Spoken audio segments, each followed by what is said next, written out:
¿Qué pues, bro? This is the intro. Welcome. Hello. Oh, we're already live. Holy crap! Pues ni cuenta. Put your Pues pants on, Ray. Put your hold pants on, on. let me put my pants on. What is up, everyone? We are back once again. Domingazos. That was the New Year Domingazos intro What was right there. the Cobra Law? The Cobra. La la la la la la la Domingazo. La, la, la, la, la. The final thing you will hear will be the cracking of your vertebrae one by one on 2026. That's the shadiest Burgess Meredith And nobody imitation ever. nobody said shut up. Anyway, um, I am your Rumble host, Mr. Happy Harry Hardon of TikTok fame. Yeah, that's right. I'm saying it. 16K, right? 60, it's more than 16K now, and it's like Yeah. 16.4K or something like that. It's Yeah. slowly gaining. Um, if you guys are not following me on TikTok, you're missing out. I'm getting a lot of traction on TikTok. People are following me left and right, but we'll get into that right now. Nonetheless, who is on with me tonight? This is Olarilease, codename OD6x6. And Happy New Year, Ray.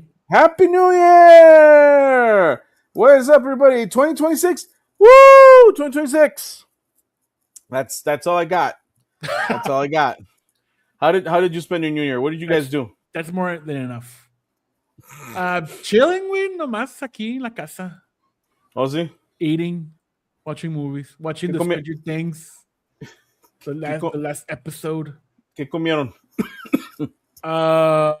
Ribs. Oh, shit. Mancho compró unos ribs. Vámonos. Ay, güey. Ajua. Ah, jua. Yo me chingué un pinche brisket. Un brisket. Hicimos un pinche brisket así con unos bolillos así chingones. De la harina buena. What? Speaking of that guy, did you see his latest movie? He has a movie. Dude, I don't even know who he is, what he does. I just remember him from that one thing. He's a comedian, güey, pero Oh, really? tiene un chingo de películas ya. Güey. That's the only thing I remember him from. I lost him after that. Like, una cumbia bien chingona. Un cumbión chingón. Did you see the show based on that skit? No. That's pretty cool too. I haven't seen anything, dude. It's just that one. Watch it. It's just that one fucking skit. That's it. Like, ¿quién es esta? ¿Quién es esta vieja? ¿Es tu vieja? ¿Ah? ¿Es tu vieja? Fucking shit. Emega Arts, L656 Comics, nice to see you again. Nice to see you too, Emega Arts. I'm sorry we've been busy. Happy New Year to everybody all around, all over the place and everywhere. We are fucking like, oh my god, man. It's been fucking nuts this past year, this past few months, man. It's just been insane. Fuck, man. I don't even know where to start. It's just one of those things.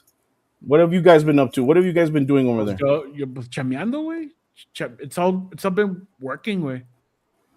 Oh, really? There's no fun in games here, man. It's all work. Fuck, dude. Bueno, pues sí jugué poquito. Oh, ¿qué hiciste? ¿Qué jugaste? I played Blasphemous. Which one is that one? It's like a Metroidvania. What? Metroidvania? It's a combination of Metroid and Castlevania.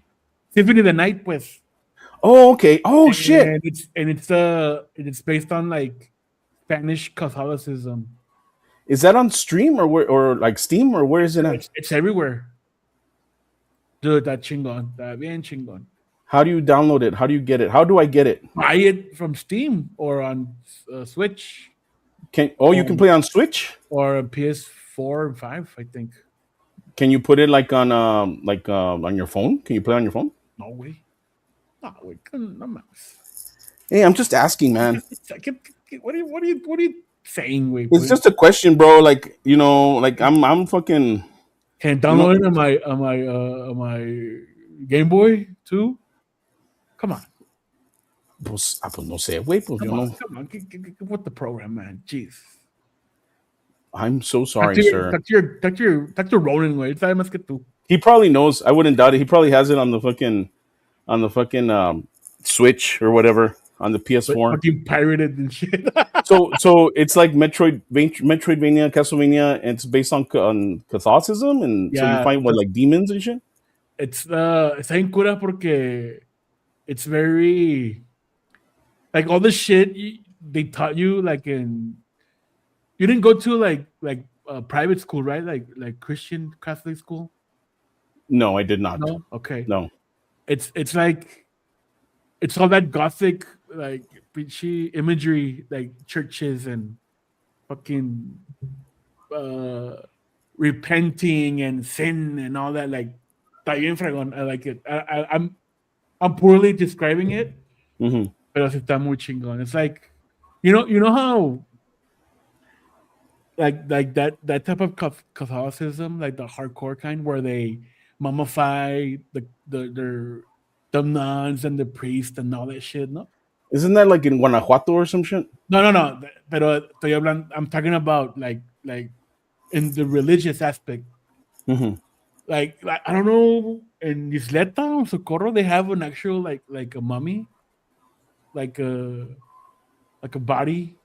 Here in this town You in know, I remember like, but bueno, anyway, it's that kind of devotion where they use that, they make those as bosses way, like the fucking mummy, and it's being propped up by hands, and the fucking mummy attacks you with the scepter and shit like that. what the fuck?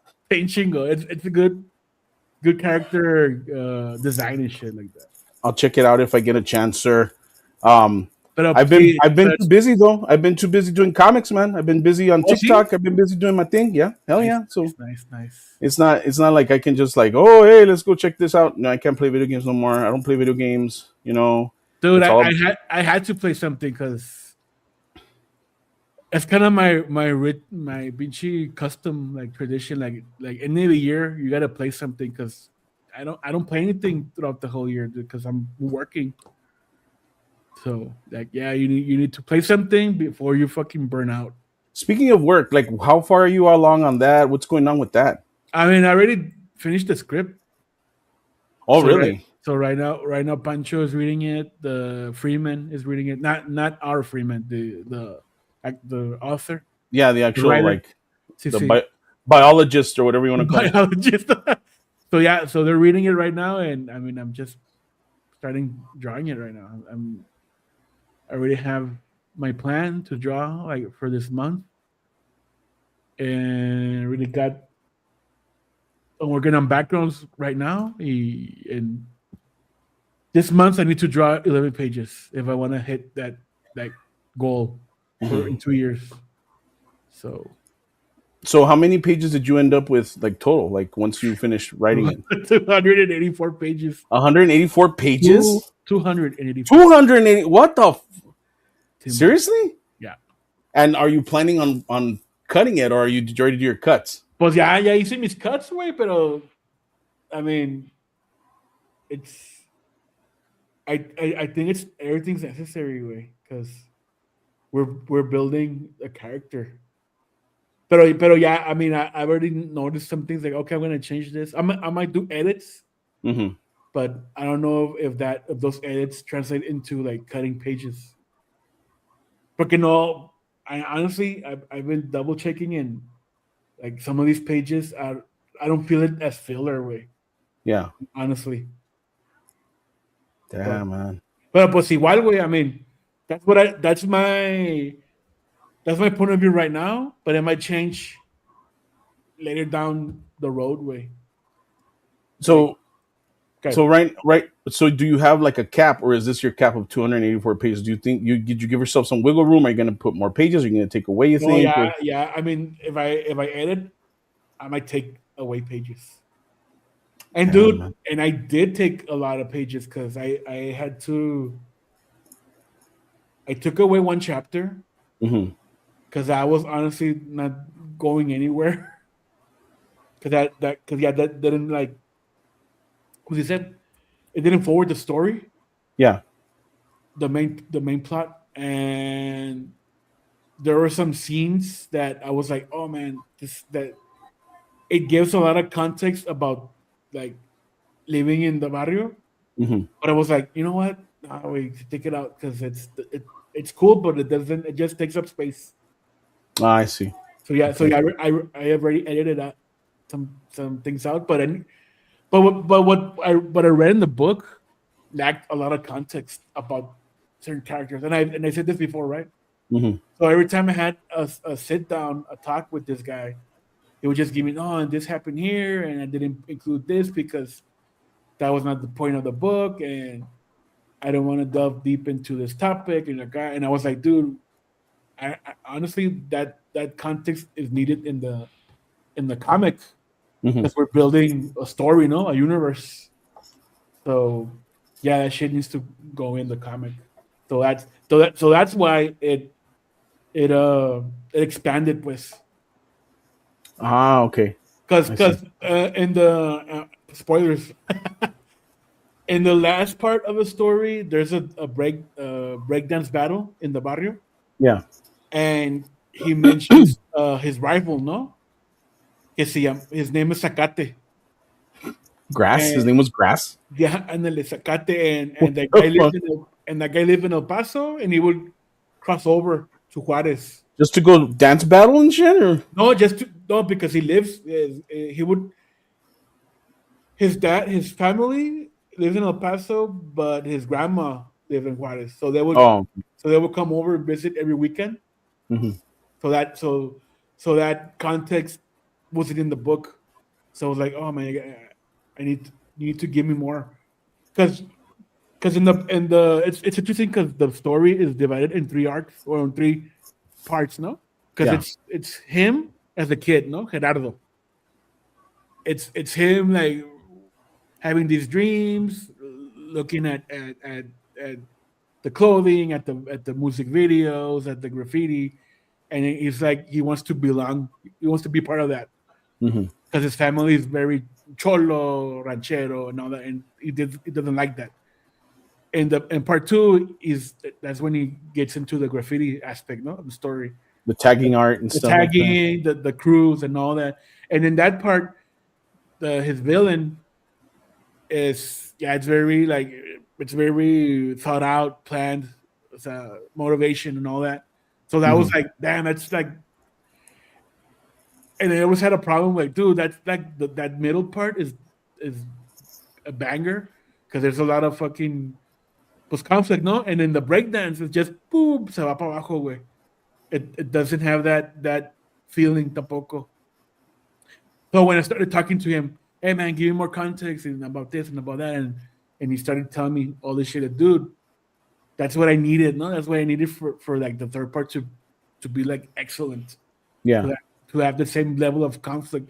But it's It's not like gonna a be build up. violence. It's gonna be more about like kind of like breaking, no? Because oh, we gotta dance better than you guys, and that kind of conflict.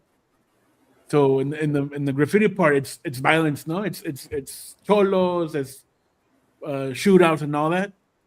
And breakdance is more like, oh, it's competition. I gotta dance better than you and all that stuff.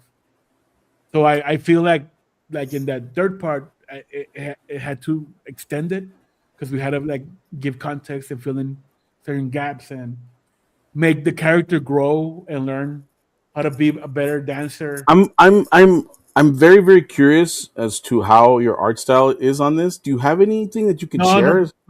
no tengo nada. Oh my god! How Tengo can nada. you? I haven't even designed the characters, dude. I'm gonna do it while I'm working on a comic book. But n- I know like I have references of what I want to do, but I'm keeping it close right now to my chest until I have the first 11 pages done. That's I'll show 'em. I'm gonna do a Patreon, so I'm gonna publish them in the ¿Desde Patreon. cuándo que estás diciendo eso? I want to do a Patreon. Pues sí, güey, pero I don't have anything to show right now, so chill out, Man. putillo. All you do is fucking dangle carrots in front of us, and we don't get any results, man. What It's the? a process, güey. It's a process. I You don't know, want to. Hey, man, here's my first panel. Here, show that offer a fucking 2 months, yeah. here's my first panel. Because I see some of these Interestingly, people. Hey, here's a fucking arm. here's a bracelet. They're gonna He's a use this bracelet. bracelet He's a in pouch. the story. There's a cap. You He's a know, he's a here's some Janko pants. he's a he's a pouch and a visor and shit. Speaking of Janko, so I'm at the shop. I'm at the store. Whatever. Órale. This was in the past week, and like I said, TikTok's been going good. and these people walk in. This one dude with his two kids, and one of the kids was wearing Jenkos, like hardcore Jenkos, dude, like Nice. fucking nice Jenkos, and we're all like, "Oh, those are excellent, man! Good job on those Jenkos." And he's like, "Oh, thank you so much, thank you." And so they walk away, and I'm talking to my friend, whatever, my coworker, and then we see them like out of the corner of our eyes, like they start walking back towards us, and they stop, and like the dad talks to the kids, and then the kids talk to the dad, and they start walking away again, and we're like, "Okay, whatever," and then they stop, and they come back, and they stop again in front of us, and they're like whispering amongst each other. And I'm all like looking at them like, "You guys need any help, man? You guys all right? Do you do the dad? Do you do TikToks?" Wow. I'm like, "What?" He's like, "Yeah, my wife follows you. We've seen your TikToks, and you're talking about like cryptids and ghosts and paranormal and shadow people." I'm like, "Oh, cool, man. Thank you so much. I appreciate that. Thank you for liking, subscribing, and sharing." That's what I've been telling everybody now. Like, thanks. Don't forget to share. Don't forget to like, subscribe. I've been getting a lot of people like that at work because I've been doing a lot of TikToks from work, and so a lot of people have been recognizing me. Like, "Oh, you work at Benny's?" Like, "Yeah, hey, you do the TikToks?" "Yeah, yeah, I do. Thank you for following me." Like, "Yeah, hey, how much for a PS4 if I need to go sell?" Shit. Oh, I get whoa. I get comments on my TikTok about, "Oh, cuánto por un PS5 ese?" Me Oh, la paso. did they ask you in the TikTok videos? No, Or, yes, in the TikTok videos, the comments they ask me like, "Hey, oh, so you're there doing your video about the like Sasquatch, shadow and people and then shit." somebody drops in a fucking comment, "Hey, I'm looking for a PS4." Yes, and I've showed Serena the comments, and she's like, "Chinga madre, man, no, no, don't encourage him, fucking a man." Like, Yeah, yeah. uh, Don't answer. Don't fucking because. no, no, no, like, don't encourage me. Oh, You know oh, what I mean? no, no. I was gonna say don't answer those people because then they're gonna think that you're like you're so the so fucking like. so there's this really creepy one on there. Hold on a second. Hold on. Let me ask if I can talk about that. Hold on a second. Oh Hold on. shit! Getting I'm just I'm just permission. I'm just yeah. Can I get in, man? The CD Spectrum. No, ¿cómo se llama? The again the Atari ST. I went to Catholic school. It was stupid expensive to not learn anything more than public school. Ugh. Okay, yeah. I'm sorry. I didn't see what Krieger was saying. Bionic Bra says every time it's like spotting a unicorn. What up? Hey, Hey, what's man, up, bro. Bionic Bra? Hey, bro. Kiho Krieger. So how How much? much is a PS5?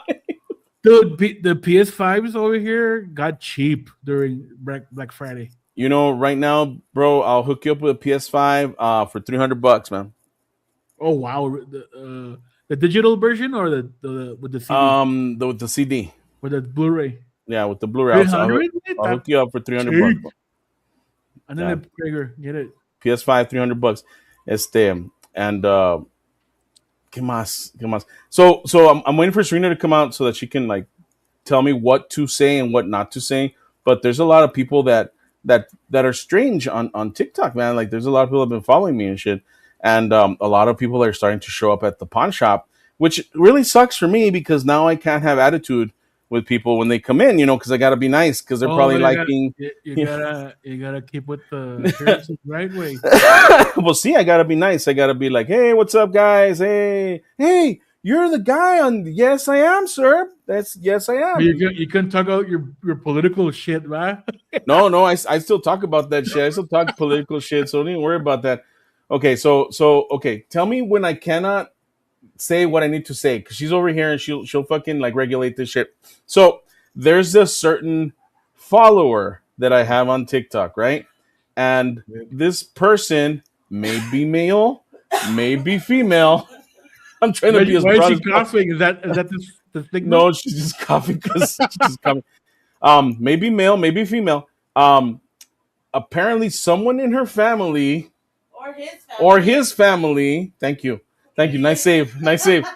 It's Um, family. Their family, no? like how can I put it? Unalive their kid. Oh, Yes, a stalker. Thank you, some person. Yeah, it's like they might have unalived their kid. So oh, we're not. what? Yeah, and the reason that I know this is because Serena's friend is the one that pointed it out. Well, one of her friends that may be male or female. Um, They're friends. their friends. Um, they. And now I'm kind of weirded out. But then they go on to tell me, like, wait, it wasn't her. It was someone in her family. But like this person, oh, sorry, their family, Some fucking person. some person, no, male, female, she-male, who knows? We're not exactly, you know what? I just fucked everything up, right? Whatever. I'm not a stalker. I just watch from a distance. Thank you, Craig. I appreciate that. Um, He's very so watching. so it's possible that something may have happened, and now they're following me on TikTok. And for like the posts that I throw up, a lot of them are liked by this person, and they like comment on my stuff. And What do they it, say? Me gustas. no, nothing like that. Este way, me gustas. What the fuck? Me No, gusta. nothing I like like that. it. I'll fuck a bitch up. Bitch. Um, I they're like it. just it's just weird, dude. It's just weird to know that. It's just weird, like a weird fact. Now that maybe your wife can be your bodyguard at work, you want to go to work with me? I don't want to deal with crazy. I already deal with you. I don't want to deal with more crazy people. Chingama. So it is a possibility. What is a person who stalks stalkers? Who watches the Watchmen? Lonely? I don't know. So yeah, like that for instance, like I wasn't expecting that, and then I was told about it, and now I'm like, I'm not so much weirded out. I'm just like, what do I do with that information? Because every time they right they every time they comment It, on one of my videos, I'm afraid to comment back because I don't want to like be like, hey, did you someone in your family murder someone? You know, I but don't why want to would you say. have to say that way? It's because I'm just it's okay. So I told you about my friend JJ, right? The king of beepers. Well, he's not really the king of beepers. Oh no, you lied to No, me. he's the guy that travels back and forth on his moped on the Simon. border on the bridge, and that's his TikTok. So he's the one that got me back into TikTok. He was telling me like, you need to engage, and answer people's questions. That's the best way for the algorithm to like hype your shit up. Uh-huh. And it's true because after I started engaging with people and asking them, answering their questions and stuff, Where do the you live? algorithm changed, and a lot of people started like following me, and then I started popping up. Like people will come in out of nowhere, like my coworkers will come in and be like, "Hey, you fucking popped up on my brother's TikTok." Like what the hell? This one of my coworkers was there with her boyfriend, and apparently all of a sudden she's like, and all of a sudden I'm there with him, and I hear your fucking voice. Like, what the hell's going on? And my boyfriend was watching your TikToks, bro. Like, yeah, like it's starting to pop up on other people's TikToks, and that's because of the engagement. So engagement. The next step is the live streams. I'm going to go live, and apparently that's when people really like start following you. I remember when we first did a live stream a long time ago, it didn't work out because we didn't know how it worked. But now I kind of have an idea of how to do it. So we announce the live stream, and then we go live with it, and maybe we're live for like an hour, and we take people's questions and we answer them, and we have a Nice. good time, whatever. But so yeah, so a lot of people have been recognizing me. A lot of people have been talking to me, going to the shop and fucking asking me questions. And on top of that, a lot of people have been submitting ideas. They're like, "Hey, do a story on this," or "Hey, do a story on that." And Dude, it's that's a great form of engagement. Also, I've been doing that. Like right now, I saw Krieger's message about the duendes. Um, I'm gonna do one about duendes. I've been working on one about duendes. I hate duendes. Like duendes are my most hated fucking. did I tell you a story of my duende story? I don't think you did. But I mean, it's not like I didn't see one, right? But I was with a friend. I visited Mexico City, Hmm. and we were chilling in his house, right? So I go into the kitchen, and it's a little dish with candies, and I was I, like, "Oh wow, candies! I'm gonna get one because I think you mentioned this, but I don't remember very well. Okay, yeah, so then I'll say it again because it was a long time ago." Yeah, so I saw a little dish with candies on it, and then I'm like, "Oh, can I get one?" And he was like, he just saw me seriously, like deadpan. No, those are for the duendes. What? shh. Why? Why? Yeah. How and how long had you known this dude? Uh, a long time ago. Yeah, like But I mean, did you know him for a long time? Was he known to have any he, sort of mental issues or anything like that? Or no way. I mean, he believes in occult stuff and all that ghosts and all that. So he's very, what do you say, spiritual and all that, mystical. Is that the okay, word?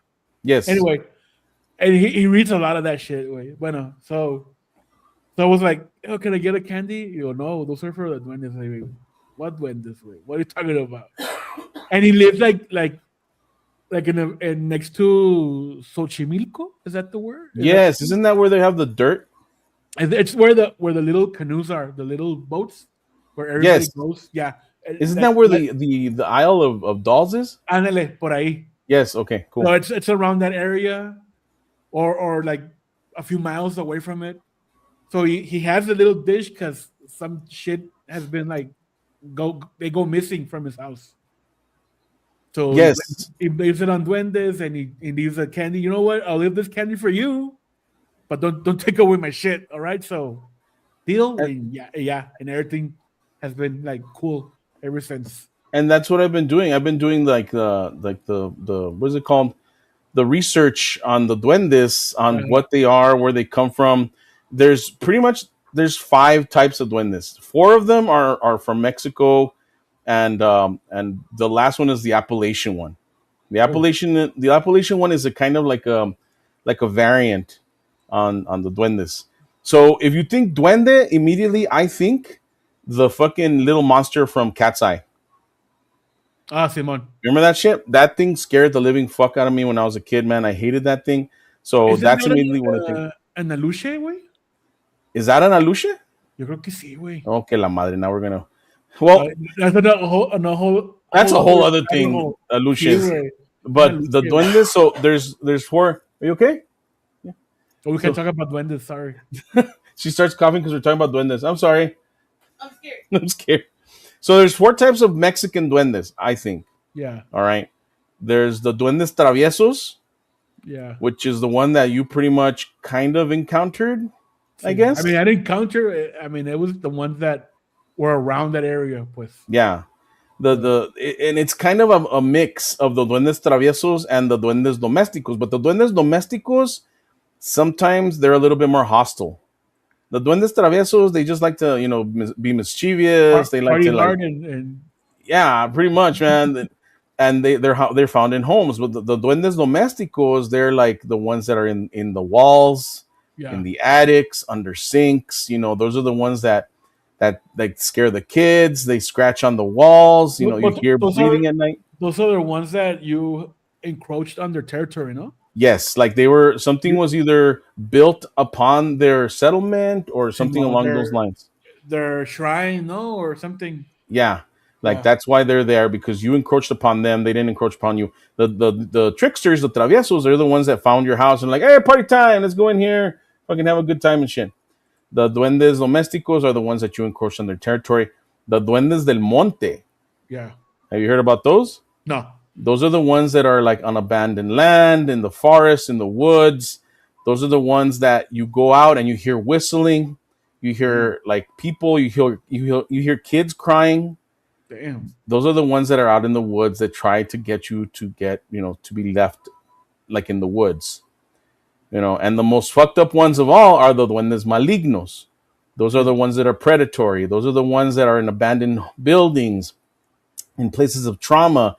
Those are the ones that are actively stalking people and animals, and they have weapons, and they'll come after you. They'll try to kill you. Those things are bad, real Damn, bad. dude. Damn, dude. And the last one is the grinning ones. This is the Appalachian one, and the Appalachian ones are the ones that are just like, they're in the woods in the Appalachians, but every once in a while you'll see them, and the one thing that you'll see will be like their smiles. They'll be smiling at you, but they're small. They look like children, but they have like giant smiles. And those are mostly kind of like a mixture of the duendes del monte and Yeah. the tricksters. They're just out there. They just, whatever they want offerings. The duendes malignos are the ones to stay away from, man. Those are the ones that are like, they'll come after you. Sí. So that's what I've been doing as far as, the research on these things. and that's the next TikTok that I'm gonna do about duendes because I fucking hate duendes, man, like with a fucking passion, dude. Like Are you gonna put I duendes in cannot stand them. Cryptinos next time? Oh yeah, definitely. I'm gonna put a lot more. So hold on. Duendes. So the duendes, caen mal, güey. No, And that's they're that's cool. another thing. Did you know that if you talk shit to them or you talk shit about them, they'll hear you? Like there could be some outside the fucking house, like walking by, and then you start talking trash about them, and they'll be like, "Oh, really, motherfucker?" And they'll show up. Pues tú, güey, ahorita, what you're doing right now? Plus, I'm like taking, like I'm taking care of, man. I'm like, I got my wards. We're good. Don't worry about it. Everything's great. Serena saves the house. Everything's locked. Talking There's shit on the cats. stream. There's cats outside. Oh what? Oh you're more scared about me talking about duendes and the cartel? What's going on here? What's going on here, man? Magic Cartel Duendes? Damn. Cartel duendes. That's a comic right there, bro. Shit. That's a comic right there. So yeah, so I'm gonna do a TikTok on duendes. Probably cool. tonight. Maybe I'll release it tomorrow. And Build a set, dude, in your Sirena. Help him build a set. I don't think she hears you. He says that you should help me build a set. She gave you a look like what? Like a corner, like a little. I have a set. This is my corner right here. Like a little fucking. Like, I know it needs a lot of work. I need a good camera. I think it should be that corner. That corner over there. Yeah. you need like a. I mean, let's like a wallpaper section and or wood paneling. She's now macabre. She's macabre. Is she considered macabre? Now she Macabre. is. We're talking about My mom's ashes. her mom's ashes. Her remains are in the corner over there, and she's all like, No, my, not there, Wade. Not my mom there. can be in the video with you. She's macabre. I'm like, she's considered macabre. She's goth now. She's goth. Damn. Jesus. She ain't got okay. So there you go. No, but you're right. I want to make like a little corner because I've been doing all these TikToks. Y cuando me corren del pinche pawn shop, ¿dónde va a ser mis pinches TikToks? I'm still gonna wear the shirt in different places and just do the TikToks and shit in the middle of the desert. So yeah, so that's the whole thing. But yes, if you have not been following me on TikTok, follow me on TikTok, subscribe, like, share, help the algorithm. I try to post at least, one video a week, and I answered throughout the week, usually in the morning when I'm taking out bikes or in the afternoon when I'm putting them back inside the shop. But if you guys have gone to visit me at the pawn shop, thank you so much. I appreciate that very much. I'll give you a good deal on the PS5. Okay. It'll be a good deal on a PS5 or a laptop or a tablet or whatever. Okay. I have gold, and guns. So Damn. fucking shit. It's funny that how you started the story. It was a kid with Jinko jeans, and he recognized you. So it's kind of like connects. There's been a lot of people, dude. It's fucking crazy. Even my manager, my DM, the district manager. I like showed up for work one day and he was in the back and I'm like walking around, do whatever, doing my job, whatever. And then I go to the back to the room to the kitchen to get me some water because I do drink water throughout the day, no matter what anyone may say. And he stops me. He's like, "Hey, do you have a TikTok?" I'm like, yes, I do. He's like, "Oh, it came up on my algorithm, and I saw you on there, and you're wearing the Benny's shirt." And I'm like, "Don't worry, sir. I'm advertising for Benny's. I'm making sure people come into the store and they buy our stuff. So it kind of works out. I'm getting a following, and you guys are getting customers." So he's like, "Oh, okay, cool. Let me follow you." And I'm like, I don't want my DM to follow. Mira, Ray, you should do this. A ver. Is it gonna work? Espérate. I mean, keep talking. I lost the video. In the meantime, guys, follow us on all social medias. Twitter's kind of a X, whatever it's called. It's a dead zone now, man. Like nobody's even on there anymore. Dead zone. It's like who's on there now? Pinche señor Longaniza y la piruja de la Mandy, and who the fuck else? Ya no quedó nadie, güey. Ya todos fueron la chingada. What happened? Pues ya, dude. Am I lying? I mean, come on, seriously, am I Mira, lying? like some shit like this, dude. Get chance That's to build you something. like he built my my wall that I crashed through when I was a Kool Simón, Aid man. güey. That'll You be want cool. chance to build me? You build me a set? Mira las cochinadas que estás mirando. Mira. Mira, ¿Cómo? That's a like a window display. That's not a set. I mean, it's the idea of the It's the corner idea. and you decorate it, no? I mean, I, así, I güey. gotta I gotta work on something, man. Yeah, I do. So I wanna see if I can do like YouTube now. It's starting to get to that point where maybe I No, should pues, do like a YouTube shorts. YouTube like a Yeah. YouTube short, or maybe go back Because honestly, and then something I was going to talk to you offline, pero pues de una vez ahorita with everybody here. No mames. de la mamás. is we need to reassess our streaming situation. Yeah, I know. It's Because I don't want to pay for StreamYards. I don't want to. Okay, we need to think about it. but what would we do? Like what what Maybe some recorded content or pre-recorded shit, or I don't know. pre-recorded? I mean that works. Pre-recorded content works, of And course. maybe not weekly, maybe bi-weekly or something. Mira, Ray.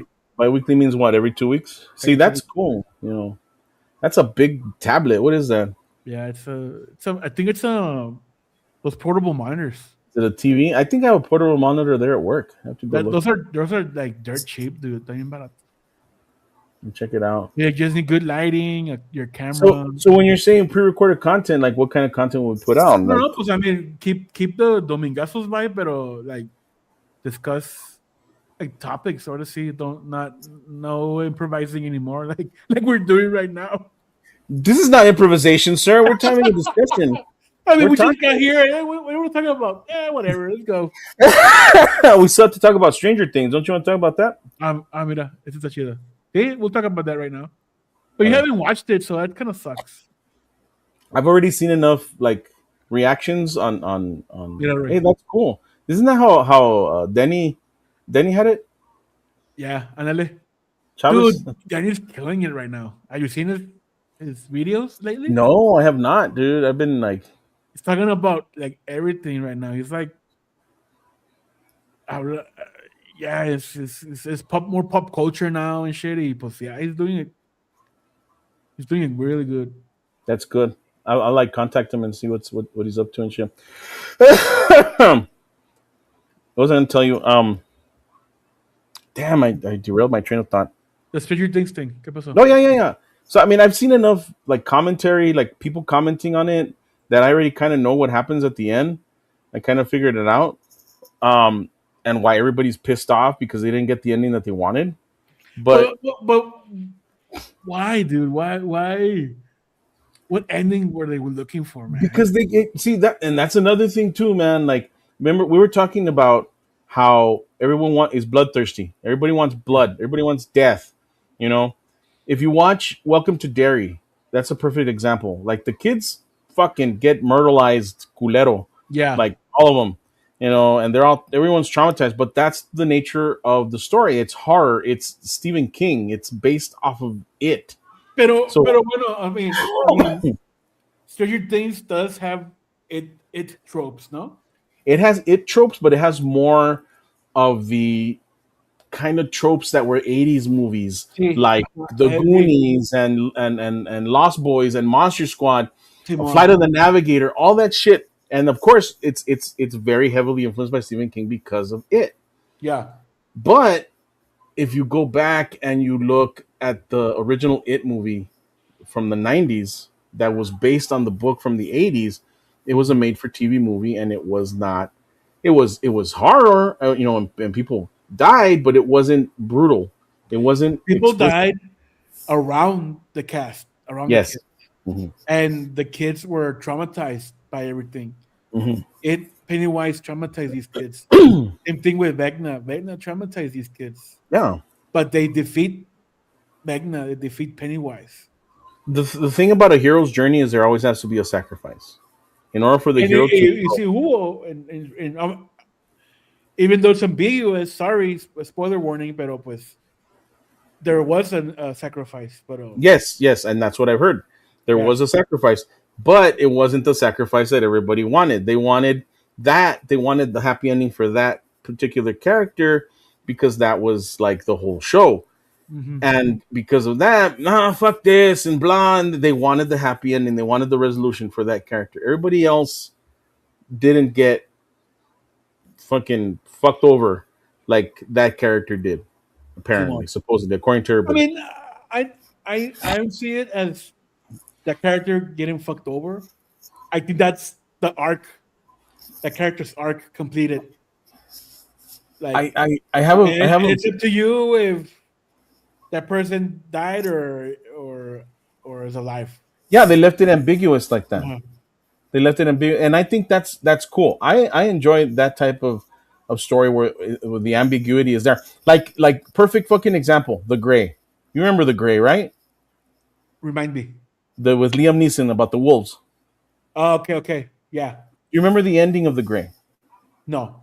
Okay, so at the ending of The Gray, he faces off against like the main wolf with like he gets like a bunch of broken bottles and he puts them between his fingers and he faces off against the main wolf, right? And it's assumed that he dies. Hmm. Everybody else makes it out. He saves them because that was his job. He has nothing left to live for. That he sacrifices himself to save the rest of the people that he was trying to get to safety. So everybody was after credits is what everybody got pissed about because in Uh-huh. the after credits they show him, right, but they don't show his face, and they show the wolf on top of him, and they both look dead, but you see breathing. The only thing is that the way that they shot it, you don't know whether it's the wolf breathing or if he's breathing, so they leave it up to you. Okay. Very ambiguous, and I think that was cool. Like, okay, so he survived. No, he didn't. Oh, okay, so the wolf survived. Yes, he did. Whatever. And I think that type of storytelling is very much lacking. It's kind of like the choose your own adventure. Like how is it going to end? You the one that chooses it. Actually, that's kind of the ending for Stranger Things. It's like choose your ending. Like Hmm. you want to believe this or you want to believe that, because that's what Hopper says. Like, you need to watch it. Way Yeah, we're gonna watch it. We're gonna end up watching it. But it's. I mean, sorry, spoilers, way, pero o sea, you can either believe this and like wallow in guilt, whatever, and or believe this and continue with your life. No, yeah, yeah, that's it's kind of like a video game. Also, I mean, you have different endings at the end of the video game, right? You can choose what uh-huh. ending you want depending on how you play the game. See, So that's kind of like the same thing that I was hearing. Like people were like and, not satisfied. and it's kind of like it's expected, no? Because the Duffer Brothers are building off the D&D lore, the Hmm. all that 80s like pues sí, no, lore, the books and choose your adventure and all that stuff. No, it's very All them. this, yeah, all the stuff that we grew up with, man, and it Uh-huh. was always left up to us. Remember the Gate? Did you ever see the Gate? Yes. Remember the ending to the Gate? Oh no, bueno, me acuerdo. Kind of the same thing, man. Like all these characters die, and you're like, "Fuck," and what the fuck. But then they resolve it at the end, Sí. and it's kind of like, all right, cool. And I think people wanted that from this particular show. They wanted that resolution where it's definitive as far as what happened. ¿Qué pasó? We need to take a break because there's a lot of stuff happening in the chat. Wait a minute. Okay. Yeah. Sorry, some person. Okay. First comment. Read it, Ray. 6x6 Comics. I asked Phil Diaz if you could be on Creative Block, and he said yes. He said he loves the 6x6 guys. Okay, cool. Well, tú, Ray, tú get in there and talk about Okay. duendes and shit. Fucking duendes, man. Okay, man. Ahí está tu otro. EVS smokes the crack, yo. Damn. Padrino, man. Nah, he became Wolfman like the Grizzly Man. Then there was torn to shreds. Slade. Look at them ignoring the chat. I'm sorry, some person. We're getting to the topic. No worries. They're YouTubers like EBS said. Like- You do Oh, comics first and then YouTube. That's why We don't pay for StreamYard and shit. That's why we're not on here all the time, like talking shit about stupid crap. I'm not sure, but I think the Rippaverse is not gonna make it. Okay. Dude, those are the only guys that are selling comics They're and like the only ones on YouTube now. I delivering comics. Dude. don't even know what the fuck they do, bro. It's like, yeah, you know, like, You should pitch something to the Rippaverse. no way. we should pitch the Duende story to the Rippaverse. I remember this is kind of like in reference to what you just said about pitching something to the Rippaverse. I remember in high school, right? Uh-huh. You remember Lobo, right? Of course. Okay, so in high school, yeah, and I'm talking about them. I might be summoning them, so whatever. ¿Verdad? Me agarra de repente. I remember one time we were standing around and these fucking hardcore gangbangers like came up to us and they wanted to talk to Lobo. They go up to him and like, and they're like, hey bro, pues que, you want to join up? You want to, you don't have to get jumped. You can just walk in, bro, and you'll be part of us and shit, man. Like, right. And you know what Lobo told them? And I remember to this day, I remember this shit. Lobo looked at them and is like, what kind of pussy ass gang is this that they're not gonna fucking jump me? Huh? You want me to get in your gang? No, you don't want me in your gang. You know why? Because I'll fucking take over. So get out of here. Get out of my fucking face. Well, that's the way they needed the muscle. That's why. And I was like, wow, dude. So when you say that, submit to the Rippaverse, I'm like, why? You want me to go take over? Is that what you want? Damn. Yeah, I said it. Easy there, big fella. Easy to take over. I found my ISO #1 shirts in the box still under my bitch. I wanted to buy them. I need Sam, damn, bro. Pues I'm sorry, bro. Pues I mean, what issue are they on now? Like 5, 6, 3, 6, 7? 3 big ass issues. 3 big ass issues. Honestly, everything looks the same to me over there. Pues sí, pues there's no. I don't know, dude. It's just people should fucking try new shit in comic books. No, not the same old. Not follow what Marvel and DC are doing. Way that's the thing that's bothering me a lot. And you know what? I listened to Liefeld a lot, and Liefeld was talking about that, and then he went back on his fucking word and shit. He talked a lot of crap about the variant covers and everything. And then he did what? 26 variant covers for Youngblood? Yeah, I mean, talk shit, right? But you have to play the game, huh? Yeah. And then the blind bags. They've been talking about the blind bags, and he was talking shit about the blind bags, and guess what he did? He did fucking blind bags. He did the fucking blind bags. ¿Qué más? I don't know. But you listen to... Did you see his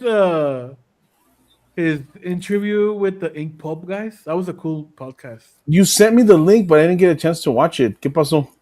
No, he was talking about... I saw that a long time ago, so I'm trying to remember specifically what he said.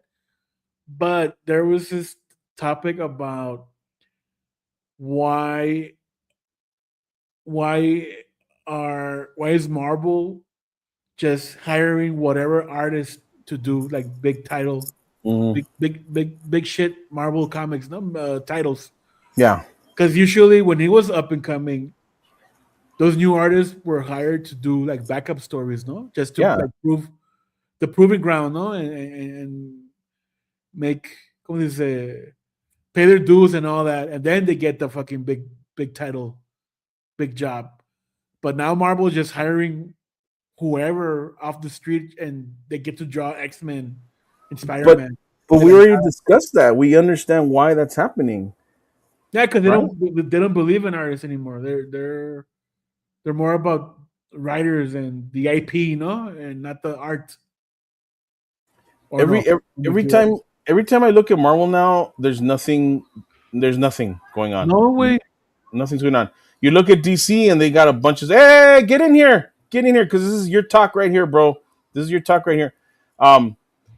We look at DC and there's stuff happening, man. There's like shit going on. They're making a borlote and people are interested in watching it. By the way, I picked up the new Batman, the Absolute Batman with the Joker. Bullshit. Bullshit. I'm going to be the first one. I don't give a shit. I don't care if anybody gets mad at me, whatever. Fucking come on, Snyder. Come on, man. I'll write you a better Joker than that, bro. Really? Seriously? An evil Bruce Wayne that turns into Pennywise? Come on, bro. Come on, man. Jesus, man. It's the times. We gotta That's keep all it is. times. That's all the Joker is. Mira, ahorita llega pinche Julius. Well, you know, Ray. Actually, it's not supposed to be Pennywise and blah blah blah blah. Whatever, man. Whatever. It was going good until that crap happened. Really? Evil Bruce Wayne that turns into fucking the Joker. Pennywise. Pues, ¿qué te puedo decir? I don't know what to say.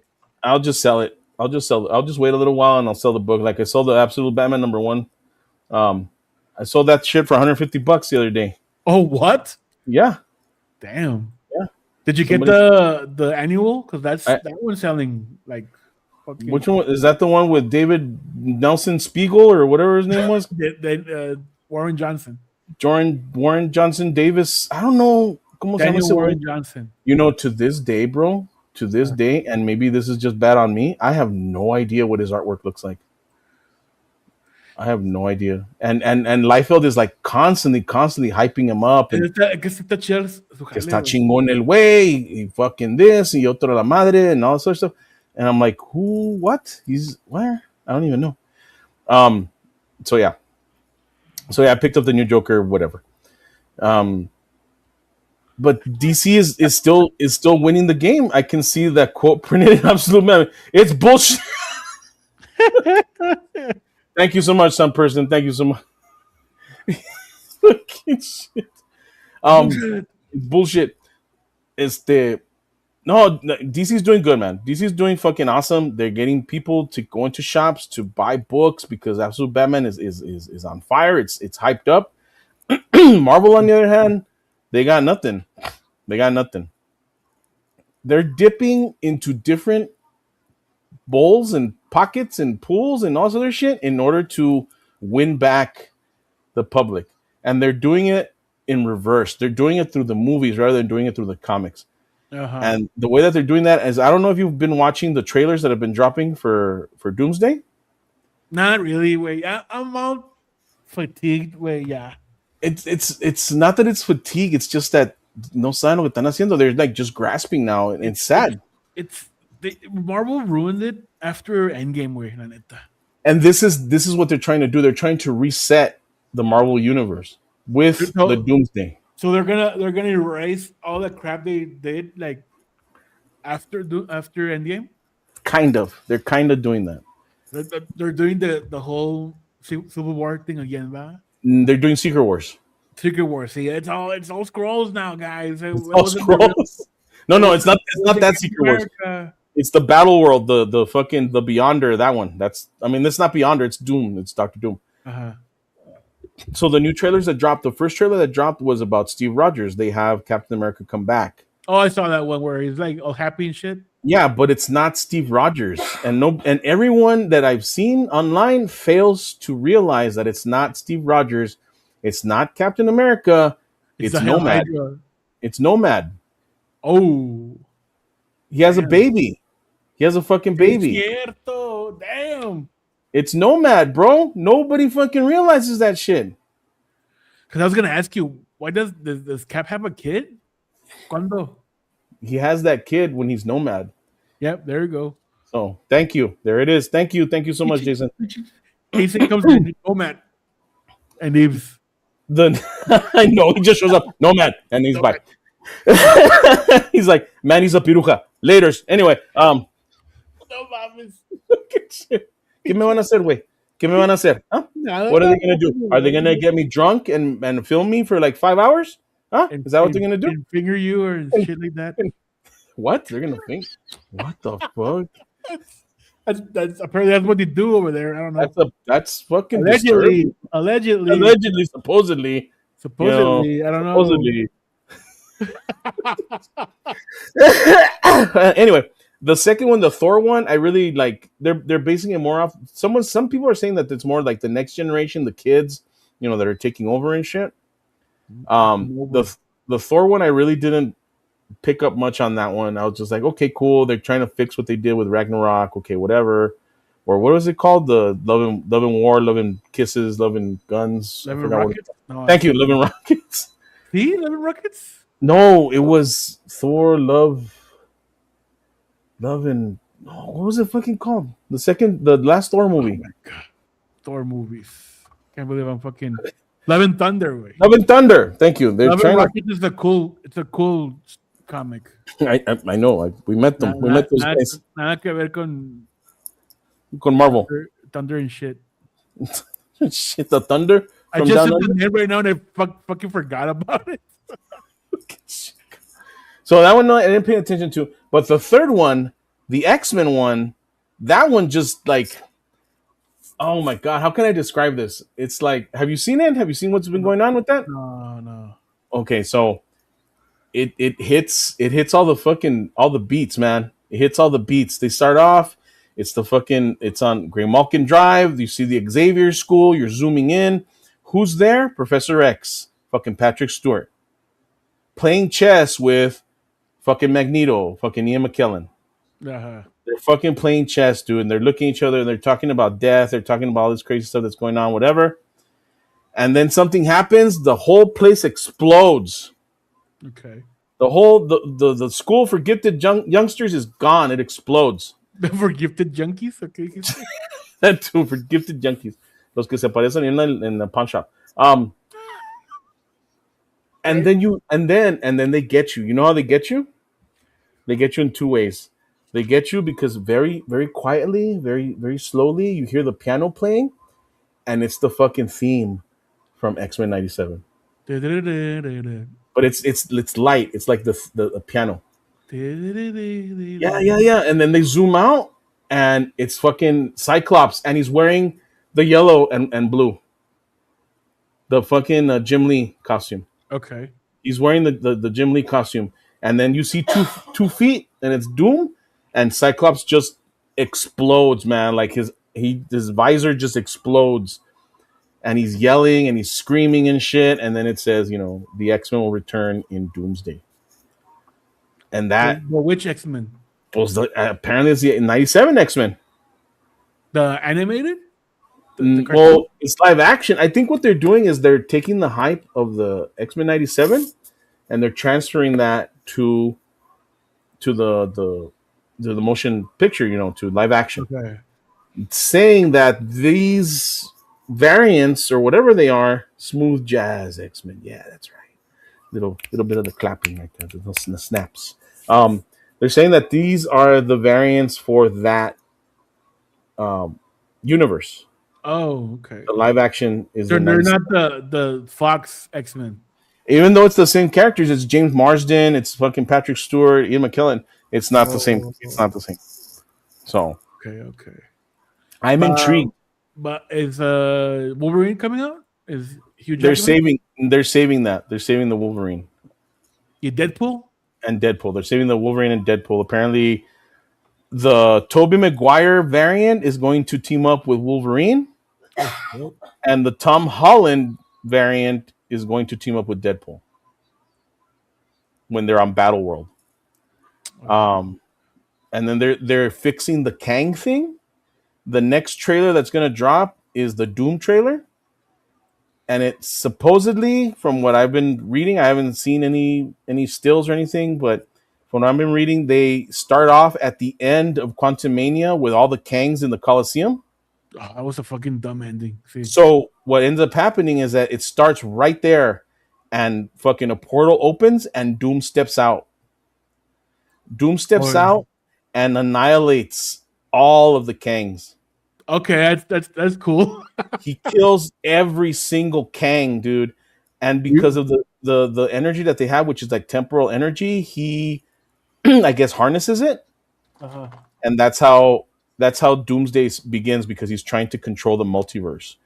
So he's stepping over the bodies of like the Immortus and all these other dead Kangs and shit. And it's the same dude that played Kang. They're using his We was Kang, así se llama. We was Kang killer. Yeah, there you go. Doom is the goat. The goat. Doom is the GOAT, bro. So they're showing that. That's the rumor for the next trailer that's supposedly going to drop at the end of this week. So we'll see if it's true or not. So I'm interested. I'm interested. But like I was saying, with that trailer, when that leak that you're telling me, that sounds interesting. That does sound interesting. Because I mean, how are you gonna fucking tie that loose end? No, They have to. They have to figure out a way to do it. they should have Doom just go everywhere. All the She Hulk and the Eternals and all that, and just wipe them out. Like, oh, this didn't happen. This never happened. Eternals never happened. See, wait, I never seen that movie, but I have no No desire. desire. Apparently, And the even the, but even Thunderbolts are really good. The Marvel 2, what's it called? Oh, the Marvels. Yeah, dude, I started watching it and I was like, nope. So, and then they have the Beast in that one. They have Frasier Oh, as the that's true. Beast. That's true. Yeah. That supposedly I forgot I was about to say it, that Doom is putting together his team to go to Battle World to defeat all the other X-Men or something. I watched Thunderbolts 3 times. I liked it. Yes, that's what I was gonna say. That apparently Thunderbolts is really really good. I haven't Dude, seen it yet. I dug it too. I just saw it once, but yeah, It was highly underrated. Nobody fucking you know what's cool about Thunderbolts is they they released it and all the marketing right was Thunderbolts.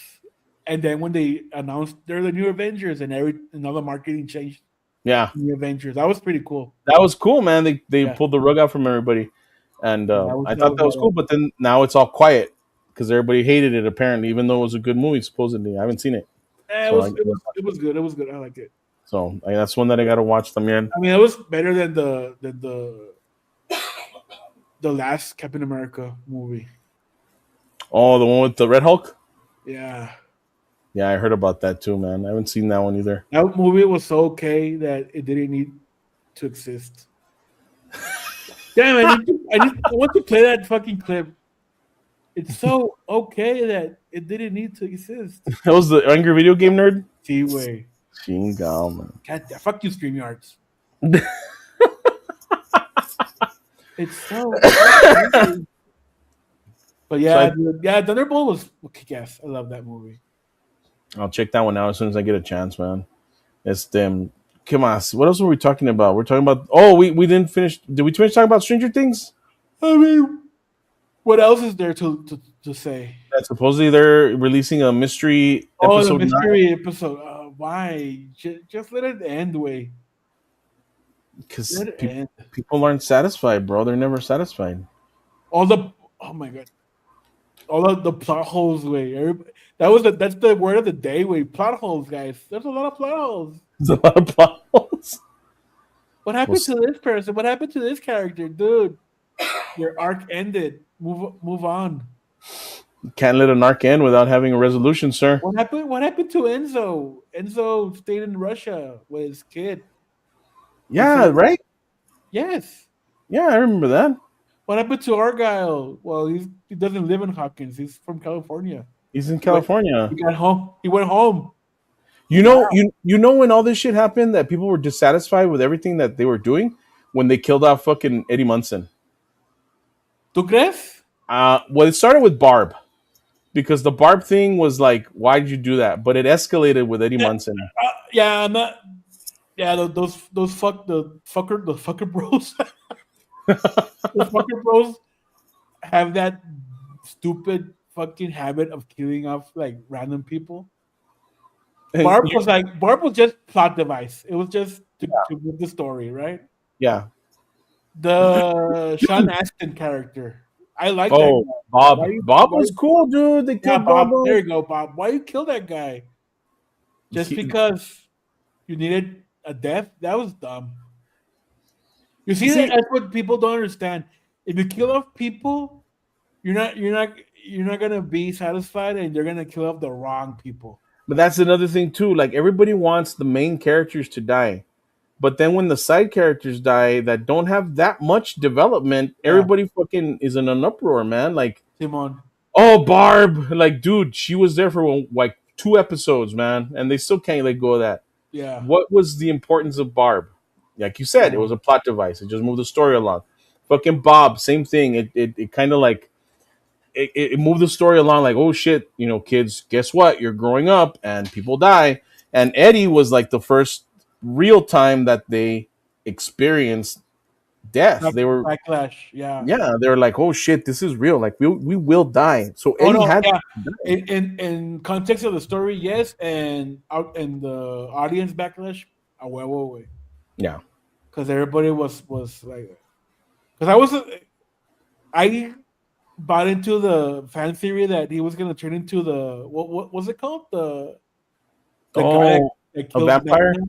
Yeah, because he was Yeah. bitten by fucking a shit ton of vampires or bats and shit. Yeah. But no, that didn't happen. Hey, Zayd Comics, what's up, Mr. Diaz? Good to see you, sir. Ítale. If you take Red Hulk out of it and keep him as Falcon, it would have been okay, better than it was. I cannot agree, but I'm pretty sure I would agree. I just have to watch it. There should have been a Transmetropolitan series. Yes, there should have been, but well, Ellis got into his troubles, so they didn't do shit. Bitchy ese way. Kind of like Uh, Gaiman, you know. yeah, They, that's the only thing that I didn't like. They kill off people just to forward the story, and yeah, like Max's brother, they killed him off.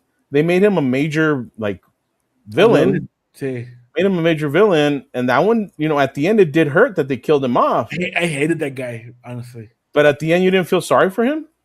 Uh, not really. Bitchy I, asshole. I felt sorry for him at the end, man. Like, you know, you kind of regret everything that you've done and shit. Yeah. So it's too late now, bro. You know what happened in the finale that I was I was relieved that they didn't do What's that? redeeming the bad guy.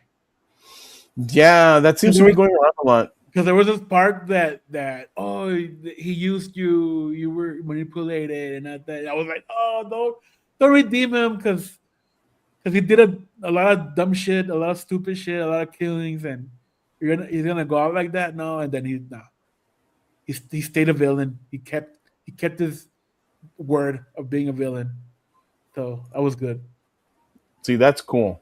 Cause that's another like modern trope that I kind of hate right now. That redeem the bad guy. He was not. He was not so bad, guys. He killed like fucking like how many? What's the death count in Hawkins? Like Oh, 100, a 50? lot. Yeah, there was like a lot of death. They killed a lot of Yeah, people. he killed parents and kids and Dogs and cats. And teachers and yeah kid. and fucking reporters and yeah, but he was a nice guy. He was a nice guy. He deserved another chance. Pobrecito. Yeah, yeah. Simon. No, I agree with that. Like the redemption of the villain usually it just depends. It just depends. The villain has to be adored more than the hero in order for that to work well. And if Yeah. it doesn't, then it's not gonna happen. I dug Vecna in season 4. He was our Freddy Krueger, Yeah, dude. and Yeah. then you have Robert Englund have a cameo there. So yeah, I was like Wasn't he Vecna's dad or some shit like that? Or yeah, Simon. that's right. That was Yeah. right. Because See- anyway, it was Freddy Krueger. They were playing that trope.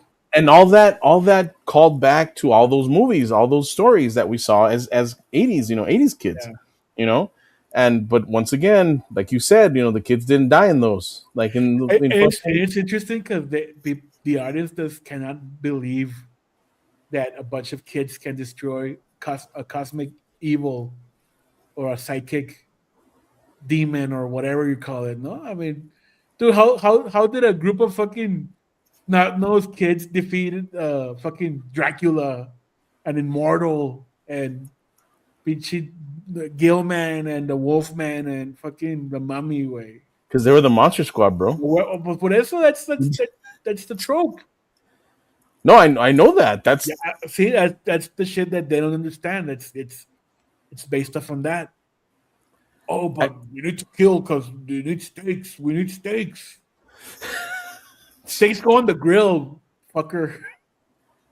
But apparently everybody on the show was pissed off because their characters didn't die off either.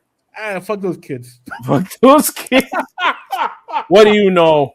You're not even on the show. Storytelling. Fuck fucking Game of Thrones brain rot. Walking Dead brain rot. Come on. Pinche Walking Dead. I didn't see the ending of the Daryl show. I heard it was good though, but I didn't see it. I mean, okay, let's go. Now that I mentioned Walking Dead, remember what happened in Walking Dead, and everybody was pissed off, Mm-hmm. Yep, they killed the beloved and character. the viewership went down. Everybody dropped it. Everybody dropped it as soon as they killed the So beloved character. why do you want to do that? But we all knew that going in. I mean, all the comic book readers knew that. I knew that. We all knew that, dude. We all knew Rick died. We all knew that happened. The shows are made for the mass audience, not for the comic readers. That's something that we need to learn. We need to learn to separate that. Speaking of which, I didn't know that Darabont directed some of the fucking episodes of the new season of Stranger Things. Oh, really? Yes, I can't remember which episodes, but it was like 2 or 3 of them. He directed them. Oh, that guy's badass. Fucking Darabont, man, and he knows how to tell a story. Yes, exactly. And his Walking Dead, I think they released somewhere online. I saw the plot line. What is it? What part, Julius? Because I talk a lot of shit and. Oh shit! Andas también ahora, güey. Ando bien filoso. Andas salty. Apparently they released his plot timeline for The Walking Dead and what was going to happen if he had continued directing the show. It's somewhere online. And is it more like faithful to the book? I didn't finish reading it. I lost it. I gotta find it again. But I'm pretty sure it would be more faithful to the book and shit. So I dug the first season. That was badass. That was the best season, the first season and the first half of the second season, because that's Durban was still there, and then se acabó. People get greedy, huh? Pues sí. I can't talk shit about people that might, like my book. I can't talk shit about. Was it greed, or was it like, oh, now we can like oversee what you did right and make it better? It was people. It was people whispering in other people's ears that wanted more money, that wanted control. Because that's what happened with the guy with X-Men 97, no? Because they didn't understand why it was a good show, and then they brought in like what producers and no sé qué, and they started to like put their hands in it, and they got him fired because he was resisting to. Well, apparently he was very difficult to work with. He wouldn't. Yeah. He didn't want to give up the control, right? But I mean, dude, if whatever he did was good and made money and people liked, so let's keep that, no?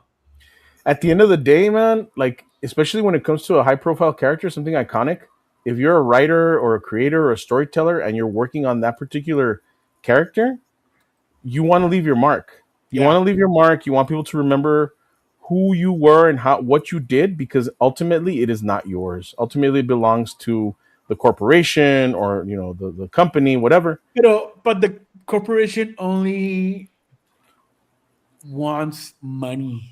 Mm-hmm. Yeah. Sales. And if this dude made him money, sales, then why change it?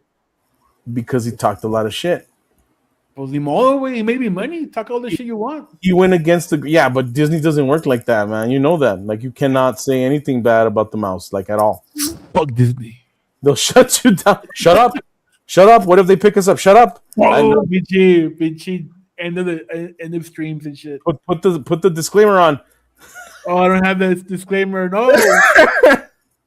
Chinga. But you didn't talk shit. I was talking shit, so I don't have a disclaimer for myself. Fucking A. But that's what it is, man. You want to leave your mark on something that isn't yours, and that's what hurts even more. But I mean, isn't that like Marvel right now in DC? Like, everybody leaves a mark, and then that's why there's no consistent character like throughout the whole like universe. That's true. Now Batman has this power, and now Superman can do this, and no, I'm gonna retcon and I'm gonna do it better than you. And Liefeld said it best, and of course, it's hit or miss with him sometimes, but he said it best. He said, this year, if you look back at the major companies, and of course he had to throw himself in there too with Image. He's like, if you look back at DC, what was the defining moment of DC Comics? Absolute Batman. Everybody wanted it. Everybody went there. Everybody knew what the fuck was going on. What was the defining movement of Image Comics? Youngblood returns. Everybody loves Youngblood. 26 variant covers. What was the defining moment of Marvel? Crickets. Crickets. Nothing. Crickets. There was Julius, nothing. There was no welcome. defining moment of Marvel this year. Mira, everybody, let's welcome Mr. Julius Freeman. Woo! Hello, everyone. Welcome to 2026. 2026. Dude, you came in and a watcher dropped out. Sauce. Damn. Thanks a Oh, lot. wait, I mean, that could have been just a coincidence. I mean, We had 7. maybe and maybe just he came was the in. one. Maybe he was the one that was there, and then he came in and dun, dun. no, yeah, maybe I was watching. I was watching on the way home. Yeah, that was him. That was Julius. Okay. Chingo. So Never how you mind. doing, Julius? What's cracking? Not much, man. Just chilling. Enjoying the last of the holidays before back to the grindstone. That whole deal. No Mañana? shit. Tomorrow? And then Stranger Things. That was a great ending. I loved it. Thank That's you. what we're just talking about too, man. Yeah. Like I'm not being sarcastic either. I think that was a perfect ending way. It fits. I heard about Yeah. it. I know what happens. Oh I wait, you haven't seen it yet, right? No, but I know what happens because everybody was in uproar on the platforms and shit or whatever. So okay, whatever. It did what it did, But what I was telling Oli is that apparently they have a secret episode up their sleeve that they're going to release later this week. Oh, really? Interesting. So I don't know if that's real or not, but everyone's been talking about it. So we'll see what happens and shit. I mean, well, Why not? but we're going back into the same shit. All these fan theories again. And I when like that. I like that they do that because that means it keeps it alive, and on top of that, it proves just how big of a pop cultural phenomenon. I agree, Julius. But when they don't get what they want, they start bitching. Yeah, but that's the way it goes for everything. I remember when The Sopranos ended, that was the same deal that a lot of Sopranos fans were uproar about it. They didn't like the ending. It was all a dream. Well, that or the abrupt, ending where it just goes to black, without any resolution of anything. But again, it's one of those things where, for a show, like for instance, for a show like Sopranos, it grew to almost the same levels as Stranger Things, where everyone tuned in to watch it. Mm-hmm. And David Chase, the writer, who's the creator of the show, got his way. And I thought, in hindsight, I loved it. I still love the ending. I don't care what anyone says. The ending to Sopranos was probably the perfect ending. I'm in the school of thought that he got shot. Other people say no, but I'm the one who says, yeah, he got shot. Like he just went black. Like he died. He died. He was 1 second, he's looking at the door, and then boom, black. Lights out, exactly. And since he was a despicable character, yeah, it's gonna go to black, and he ain't gonna go to heaven. I'll tell you that. No, but I mean, I understand that, but it was, just some people are very like, and I don't want to say the word entitled because it's dumb, but see, well, they get owed. They're owed something, a plot line or a storyline. Well, the thing is, dude, when you're a fan, you come up with your own ending in your head. Everyone, I think it's safe to say that everyone does that. Everyone has an ending in their head. They want it to go a certain direction. They want to do they want to see certain things. Byler, like that shit. Like what? The Byler thing. That Mike and Will like go on a date and shit. Oh, isn't that fan fiction or some shit? If people want to, I guess make that up, then let them make it up. But dude, they had a meltdown, dude, when that shit didn't happen, way. Because they built this, like, they hype it up. They expect that the Duffer Brothers are listening to them. Oh yeah, they're gonna go gay and shit. Oh, that's not the story. It's not modern storytelling way. You're missing the point. Pero bueno. Yeah, that's the thing about the modern toxic fandom is that they, it's just people think they have the right answers to everything, right? Sí. I remember when Force Awakens was released. I was at a party, and a group of us were just pretty much dressing down the movie, you know, just how much it sucked and how much we liked of this, and you know, it was just like very yeah, like a very what do you call it? I don't want to say angry, but it was very passionate, you know, because you know a bunch of Star Wars fans at the party. That seems to be the key word for the past like fucking few days and shit. I'm very passionate. Yeah, and rightfully so. You know, when you invest time to a show that you like, and not only you, but like a whole bunch of other people like, yeah, you're gonna be passionate about what you think the show or the movie should be. But in reality, it's like I've learned. Well, going back to the story, as we were talking about that, there was one guy there who was quiet the whole time, and finally at the end, he just pretty much just told everybody, "Well, you know, guys, if you guys are so damn mad about it, why don't you make up your own movies?" Simon. And that was the moment, bro, where I was like, "Yeah, you know what? Yeah, I should do my own stuff. I should shut my mouth and put my money where my mouth is and invest in making my own content, not content, but my own stories, my own comics, and so on and so forth. My own IP, I guess, in other words." So that's kind of my answer to that. People can enjoy Stranger Things however you want to enjoy it. Of course. Because the ending, I thought the ending was pretty perfect in terms of how to end that particular story. What are your thoughts that people are are saying that, dude, the battle with the Mind Flayer just lasted 5 minutes? That bothered me a bit. I was like, oh, that's it? Oh, okay. And I remember I had to check the time. I had to like pause the movie, because I was like, wait, are we like almost done with the movie?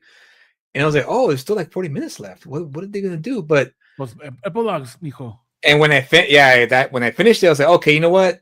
This was worth it, because we got a big fight scene in season 4, which was pretty great. We didn't need to see it again, because at this point they needed just to move on and give us the satisfying ending that they needed to give us. Pero if you like see it like for where it is, I mean not for where it is, but like analyze it, the fight lasted more than that, because it was a plan in various phases. So the fight did take longer. Yeah. But if you just focused on the Mind Flayer, pues sí, that was short. Pero it was, and it didn't bother me, honestly. That was like, yeah, cool. I mean, it's because honestly, dude, I'm all fucking like, whenever I see a Marvel movie and oh shit, this is a cool character development and cool character interaction, but now that they're fighting, oh my god, fucking boring CGI fights. I just tune out, no? So yeah. I'm good. It's great that they kept it short, because it just you just needed like the beats, no? Like, okay, this happens, they go up the cliff, Nancy's like distracting him, and then Eleven and Vecna are fighting inside. And I think it was well choreographed, and then the last shot with the Joyce and the axe. Oh way! Yeah, that was pretty satisfying. That was really satisfying. Full circle moment. Way full circle. Yep. That's what people don't understand. Way. All right, sorry fellas, I was putting some dryers. They don't understand storytelling. Way. No, yeah. I think the most of the younger modern audience, they don't know how to consume media properly, because social media has kind of warped their how to digest that. And we come from a generation where we didn't have social media. We just sat in front of a TV and we either watch a show or a movie, and that's it. And so now that we have pretty much one whole generation, a few generations now, of growing up with smartphones and tablets, it's kind of tough to keep people vested in like in a show like this, like Stranger Things. And again, with with everything that happened in the last episode, the last season, there's only so much they could do. I mean, they have a budget. I think at this point they were burnt out. I think they were ready. Everyone was ready to move on, and you could tell that what's her name, the Millie Bobby Brown See. actress. You could tell she was already tuned out, bro, in the season. Oh, in the show, yeah, look at Yeah, her dude, face. she was like winging. She was like, I don't. I'm only giving my 60%. I'm not gonna give it my all. Yeah, Yeah. just look at her None. fucking face with all that fucking serious look. Like, oh shit, like Caras, Yeah. caras. las Yeah, caras, puro cara. las jetas, güey. And I get it. And I get it. You know, I get it. They should have ended this a few, like maybe the fourth season probably would have been the best ending. Dude, it took them 10 years to finish this shit. I think know. they should have merged season 2 and 3 together, honestly. Because I felt those 2 seasons were kind of dragging a bit. It was the writer's strike that fucked everything up, wasn't it? Yeah, I think the writer's strike happened during that time. Early. Yeah, That that's what makes fucked everything up. But yeah, seasons 2 and 3 were not the best. 3 had its moments. 2 I did not like that much. But yeah, that should have been like a whole like and merge it to one or something. No sé. Something that you said like right now, man, about the social media thing and all that other stuff, all the stuff that's going on, and what I've noticed too, as far as the lack of, it's not so much the lack of storytelling, but it's the lack of understanding how storytelling works. Mm-hmm. Media Yeah. literacy is that's also the word of the day. I mean, What? media literacy. Yeah, illiteracy, media illiteracy. Literacy. Yeah. Because like my kid surprises me sometimes, as I'll be watching something or I'll be quoting something or I'll quote something. He's like, "Yeah, I know what that is." I'm like, "Cool. You watched this?" And he's like, "No, I just saw the YouTube. clips on YouTube." Yep. Like, "Oh, what? No." See, but I rectify the situation immediately. I'm like, no. You're gonna sit down and you're gonna watch the whole thing. You're gonna figure out why Day of the Dead is such a great zombie movie right now. So sit down. That's interesting, right? Because Dresden was watching something, and no, we were watching the new trailer for Silent Hill 2, and the music was so iconic, right? You know, Silent Hill. Yeah. And Dresden was there watching it with us, and he was like, "Hey, how come they're using the music from this TikTok video?" And we were just me and Dom just look at him. What are you talking about? TikTok? Yeah, no, it's from Silent Hill. He was like, "Oh shit!" Just blew his mind there. Like, Damn. Yeah. Pretty much. The same thing, man. Like Ronan I'll be playing something, I'll be watching something. He's like, "Oh, I know this song." I'm like, "Okay, cool. Where'd you hear it?" "Oh, like on TikTok or on YouTube or some crap like that." I'm like, no. yeah, So there's okay, that's another thing too. Like it's media illiteracy, but also there's an underappreciation of the original content, of the original Timon. piece or whatever you want to call it, where the film came from, where the music Right. came from, all that stuff. Yeah. And now made even worse by the fact that AI is just so fucking rampant, and it's just everywhere that you don't even know if it's real or not, or where it came from, dude. or if it's original or not, man. It's just like all the videos that we've been sending each other, like on TikTok, like we know it's AI, but there's a certain little part of us that's like, is it? Like, is it? Yeah, I know. I saw a video of a vapor cleaner because we're thinking about getting one to clean over here. Yeah. And I showed it to Domo. Look, Domo, we should get this because it just cleans like como si nada, güey. And he told me, dude, that's AI. And I'm like, oh, fuck. Yeah. I wanted to get that so I could clean the walls and shit. It's on Temu, bro. It's on Temu. Ándale. But it's the truth, man. Like you don't know what the hell's going on now, and it's just all over the place. It's fucking like that. The frogman, the Mexican frogman. Did you see that? Yeah, shit? I know, dude. Yeah, man, that's wild. But you can usually tell by the reaction of the people recording, because I mean, if real people saw that in person, they would not be as calm as they are. Yeah, exactly. Like, oye, rana, oye, hombre. Exactly. Hombre, rana. ¿Cómo estás, señor? ¿De dónde viniste, cabrón? ¿De dónde viniste? ¿Tienes hambre? ¿Quieres algo de comer? ¿Quieres un taquito? Un taquito. So yeah, man, it's just dude, it's annoying. Is what it is.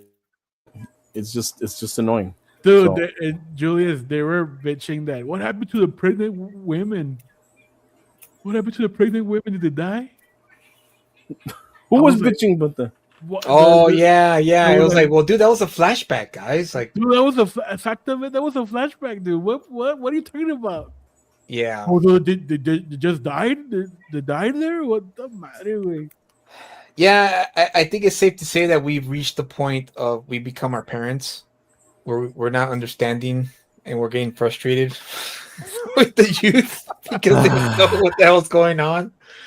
And but you know what? It's a golden opportunity. It's a golden opportunity because that means that people like us can educate, properly. Like I could look back and I could say with pride that I was responsible for enhancing Kyle's palette in what comic books to read because he didn't know where to go. He didn't know what to look for.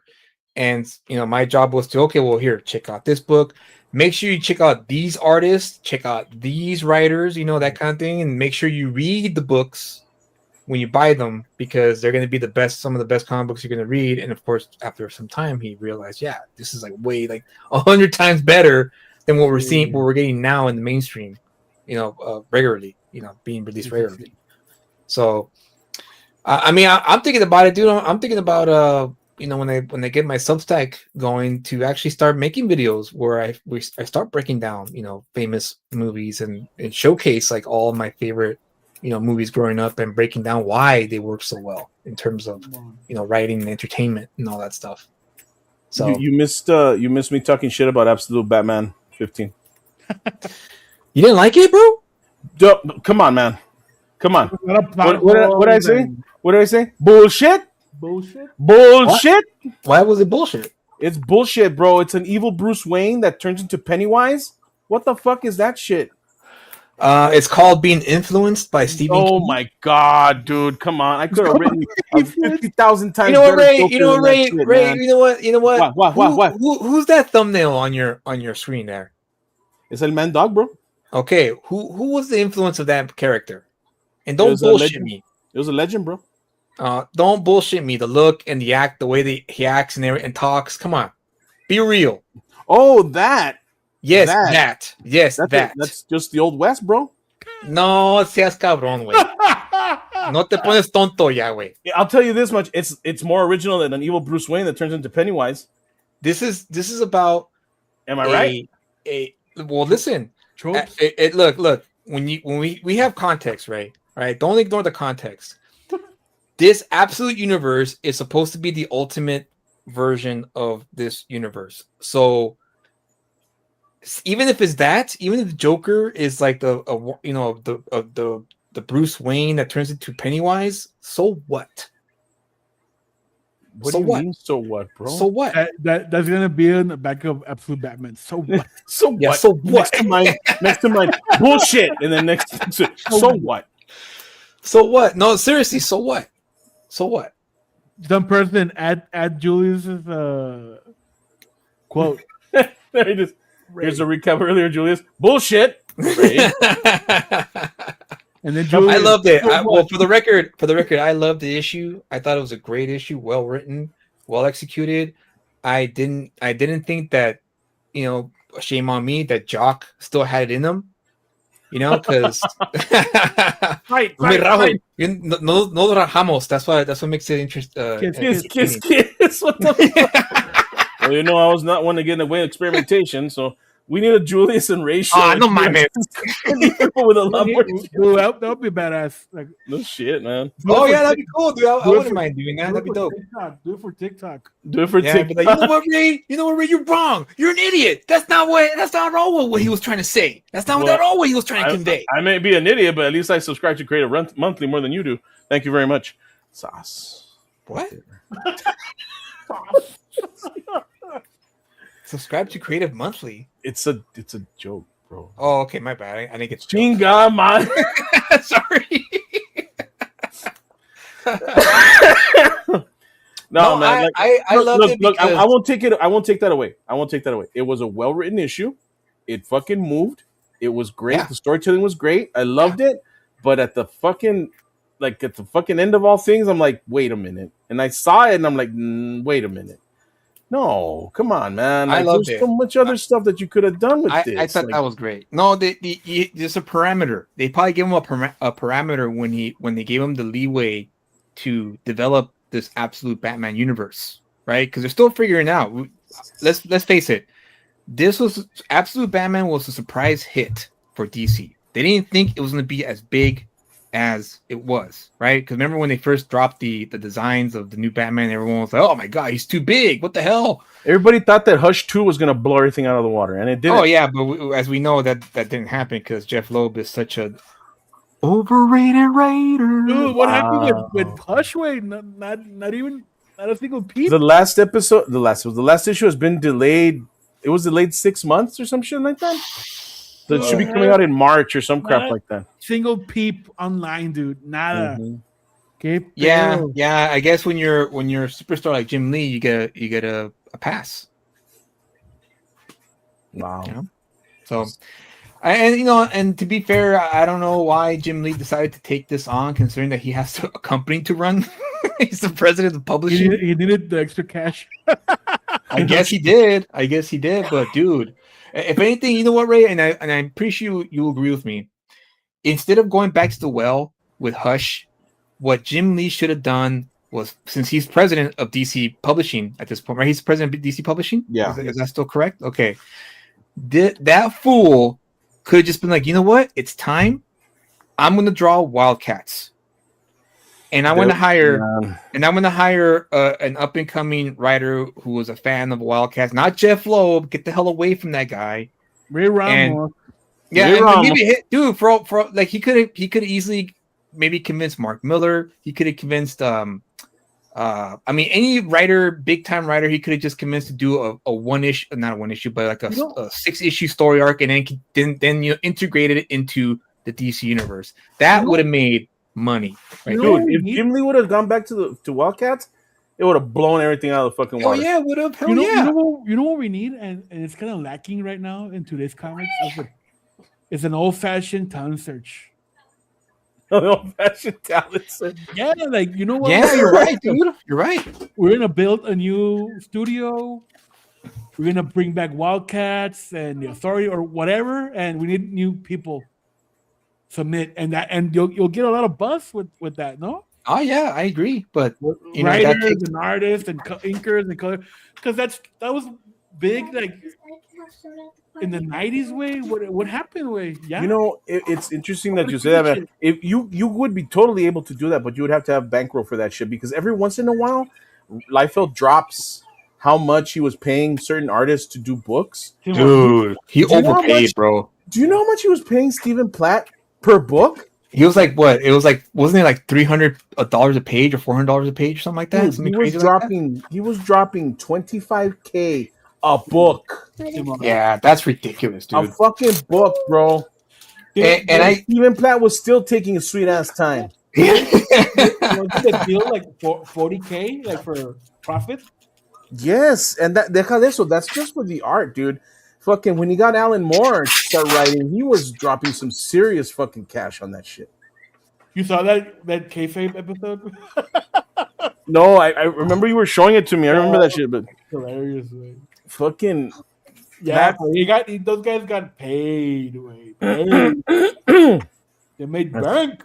They were doing fucking cocaine off the back of hookers, like left and right and shit. Like they did not care, dude. They had the money to blow on. Yeah, I think that's the reason why he lost his company, because he overpaid too many people. And then look, I get the whole notion of like wanting to pay artists top dollar, and I totally understand that, but that was way too much, dude. Way too much. Wait a second, Julius. Overpaying and shitty books. That's what I heard. Well, I mean, the artwork at least wasn't come on, man. Extreme Studios, those guys were always pumping up issue number 1 every week. And so what? Wait, that bitches fucking shitty stories. And I bought all those fucking number 1s, and ask me if I bought number 2s. I don't know. No, yeah, no, that's a good point. That's true. And yeah, I think that was a prime example of leaning too much on one side. So like he did have one of the best artists working in his studios, but he lacked getting good writers to, because it's at this point it's safe to say that you need a balance of both. You need a great writer to work with a great artist, and you keep the sky's the limit. Dude, he had the best artist, the best Yeah. inker, the best colorist, the Kiko. O Mm-hmm. sea, Bitchy Youngblood number 6. Damn. But stories, dude. Where are the stories?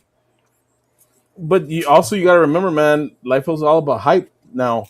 All about hype. Yeah, and that's what sells his books, dude. Like, they may be the shittiest books, but he's hyping the shit out of them, and that's what's selling them. Did you get the new Youngblood? No, I did not. I saw it online, but I didn't get it. I didn't get it. No, I didn't get it because I read his last Deadpool comic that he did with Marvel, and woof, man, was that I know. I have that book. I have the last one that he did. And I only bought it. The only reason why I bought it was because it's his last Marvel book. It's, for me, I was like, okay, you know what? This might be historic. He's not going to draw anymore after this. Yeah, I came in with him. I'll go out with him. Whatever. Yeah. So I got it, and then when I read it, I was like, dude, what the hell is this? Is that the issue where he drops himself? Yeah.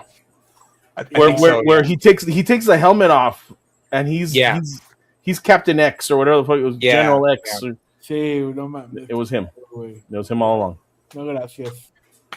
It's like, way. So when he announced Youngblood, I was like, yeah, you know what? I think I'm gonna pass with that one. I am curious about it, but I'll wait and see if it shows up at the dollar bins or some shit like that. I don't know. Probably not, because I know he did a very limited print run. He didn't really go all the way. Yeah, he's going back to print for the fourth edition or fourth printing or some shit. So I don't know. By the way, I have dollar books at the pawn shop. Oh, you do?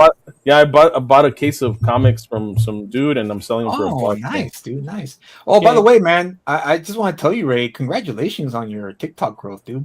Dude, it's been blowing up like crazy, man. Man. No, hey, dude, what you're doing is right on the money, dude. Telling stories, sharing stories about El Paso, and that gets people interested, and then that way, when you start, reselling Kryptonite, or when you're selling Kryptonite, boom, you got yourself a nice little fan base there. Mm-hmm. That's what we're talking about too, man. You got to build up the fan base again, build up the platform again, and then go from there and shit. But it's been interesting, man. Like I was telling Oli, I get recognized. People come into the store and they're like, "Hey, don't you do TikToks?" I'm like, I gotta be nice now. I can't be, a fucking dick now. I gotta be nice. My customer service has to come out and shit. So it's been fun, man. It's been fun, and I do them on the fly, like when I'm putting out bikes or when I have a minute, right? And they blow up. But that's another thing too. The ones that I actually put effort into and research and shit, they don't do as well. It's like, come on, man. What the hell? Yeah, I know. I think it's because the secret ingredient to gaining a large follower base, I guess the best way to describe it on social media, is if you just be authentic and you kind of just do things on the fly and be authentic. Yeah, pretty much. It's weird, dude. It's a weird psychological thing, isn't it, when it comes to trying to get followers on your social media platforms? Well, not only that, but apparently the algorithm's all jacked up, and it's going to change again at the end of the month when what's his fuck takes over TikTok and shit. I forgot his name. Man, he's the owner of some shit. The one that they sold. Oh, is it Peter Thiel or whatever his name is? I forgot who it was. It was no, not that psycho. Well, I don't know. Which psycho is it? Ese güey está bien destrampado, ese güey pinche. Crucifiquenlo, come on. Be authentic and send nudes when asked. That's it. Works for me. Thanks a lot, Eric El Guapo. I forgot, man, but he's buddy with Trump. He's one of his cock holsters or shit or some shit like that. I'm not sure. But apparently it's switching over to him. He's gonna take over it. So yeah, I could have sworn that's Peter Thiel or whatever his name is. Hold on, I'll look it up. I'll look it up real quick. Look it up if you want, but hopefully not. That fucking psychopath shit, man. So the other night, Serena and I got home, and I heard, and I heard it, and I know what I heard. Okay, there's no mistaking it. Damn, what'd you hear? I heard the fucking echo of a bullet flying by. Whoa. I heard it. And Serena heard it. Did you not hear it? Yes. Oh, You was it the see? like that like Like pew, yeah, like Silver whoa, Studios. dude, What's up, whoa. fellas? Good to see you. Hope the New Oh, Year treats you Joe. well. What What is up, up? brother? Good to see you, Hojo. Oh, Joe. I heard it, and she heard it, and immediately I'm like, get inside the fucking house. Get inside the house right now. Get inside the house. And as soon as we're walking into the house, I hear it again. Pew, just Oh, like, dude. and I'm hoping that it was fireworks or maybe I don't know something. Was And in this my, what's up? was this on New Year's Day? Like New Year's No, night? this was a few. This was like, was it before Christmas? I was trying to remember. Because it was Yes, it New was Year's. before Christmas. It's probably the bullets coming down. It was a few. It was a few days before Christmas. I remember that. We're coming in, and I heard it as we were walking into the house. I heard pew again, and I'm like, "Fucking Charlie Kirk people, man! God damn it, man! Like they're after me now for sure. I've been talking shit about them. Now they're gonna shoot me. All this other shit." But yeah, dude, like for reals, for reals. I heard that shit, and there's been a lot of activity on the wall, man. There's been a lot of activity. Apparently, they just like they released a documentary about the shadow guard. I don't know if you guys have heard about that. No way. So apparently, there's a Merc group. It's a shadow guard that patrols the border that nobody knows about. And they found out about this shit, and they were filming them on the fly, and they released a documentary about it. Apparently, last year they like fucking killed like 2 or 3 immigrants, and they threw them in the river so that they would think that they had drowned and shit. So Drowned with bullet holes. yeah, no shit. Oh, no wonder they had extra holes. But yeah, Oh, there's the a lot river of shot him. Damn. the river's packing heat. So there's a lot of shit going on over here, man. And at night you can see it. The helicopters are flying by. There's fucking just patrol, border patrol, other unmarked vehicles that are not border patrol. So I andan con su pinche desmadre, dude. And all of this stemmed from when I started talking about the underground tunnels that exist under the middle school. So apparently, according to legend, there's underground tunnels that exist under the Riverside Middle, and everyone was like, "Oh, they're satanic tunnels." And then I started talking about the fact that they might be cartel tunnels. You never know, right? Right. Yeah. And that's when everything blew up. And I think that's my highest rated or my highest viewed TikTok that I've made. I think we're at like 115K views on that one. Okay. So I don't know, man. Like strange things are afoot on the borderland. Careful, man. When you get too close to the truth, people start to lash out. That's the way it goes. Exactly. You start talking madness, and then the madness ends up being true, and you're like, "Oh shit! I guess La Llorona did have a daughter." Fuck. So, by the way, the name of the guy is Larry Ellison. there you go. That guy, not Thiel. Thiel. Yeah, my bad. I could have sworn it was Peter Thiel, but yeah, it's Larry Ellison. Who, I wonder how much cocaine fucking Peter Thiel does. it's not an owner. It's a board of 7 investors. Damn. So it's not one CEO. It's like a board. Like I guess the Chinese government agreed to open up shop here in the U.S. and now Americans are going to be running the American TikTok. Well, you know what's going to happen once that happens, right? I don't know what. They're going to shut down all the fucking free press from like Palestine and all that other shit.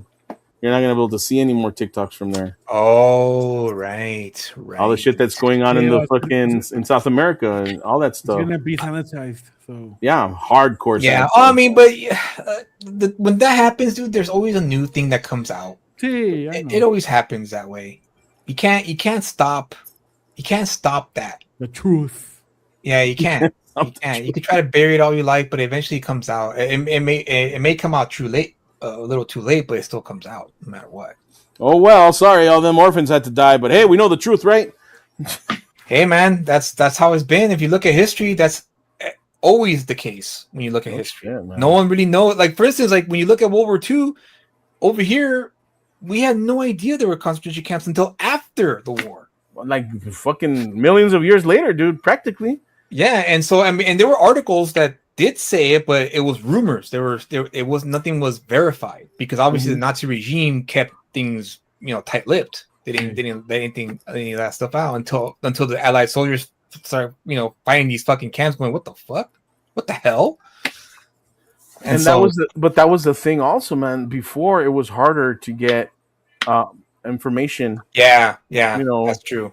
So current social media, information. social media has been like a double-edged sword for the elites because on one side, they like the fact that everyone's putting their private information willingly and voluntarily. Too But much. on the flip side, if they want to create like some kind of narrative, they can't because too many of us have phones and we could just go live whenever we want and then show what's really going on in real time. Mm-hmm. So it's kind of like, oh crap, what are we gonna do now? And they could try to censor all they like, but I mean, dude, it's really hard at this point to do so. And so TikTok, yeah, it's gonna die, but in the way that we know it now. But there might be something else that comes later this year or next year where it's a new thing that's not controlled by anybody. Fucking gonna die just as I'm hitting my stride and getting all these fucking followers and shit. Well, I mean, you're fine because you're just talking about lore, like dark occultic lore, supernatural lore that's from El Paso, and people like that kind of stuff, man. We like mystery, we like all that weird shit. So I think you'll be okay. I think it's the political activists and the political streamers are the ones who are gonna probably suffer the most when the changes. I know that for sure. That's gonna happen and shit. Yeah. So I mean, yeah, it's gonna suck, but there's still other platforms that you could be on that you could totally use. People will still use them too. I'm not too concerned about it. And how have you been doing with your TikTok, man? I know you've been posting. Are you I've slowed down because I'm still figuring out what I'm gonna do in terms of like what kind of content I'm gonna post. And so I have some ideas, and so I'm gonna start dropping some videos soon, regarding of what kind of content I want to make. And that's gonna be that's kind of like what you're doing. You're talking about supernatural stuff, and when you introduce cryptonals, it's gonna match with what you've already been producing on your channel.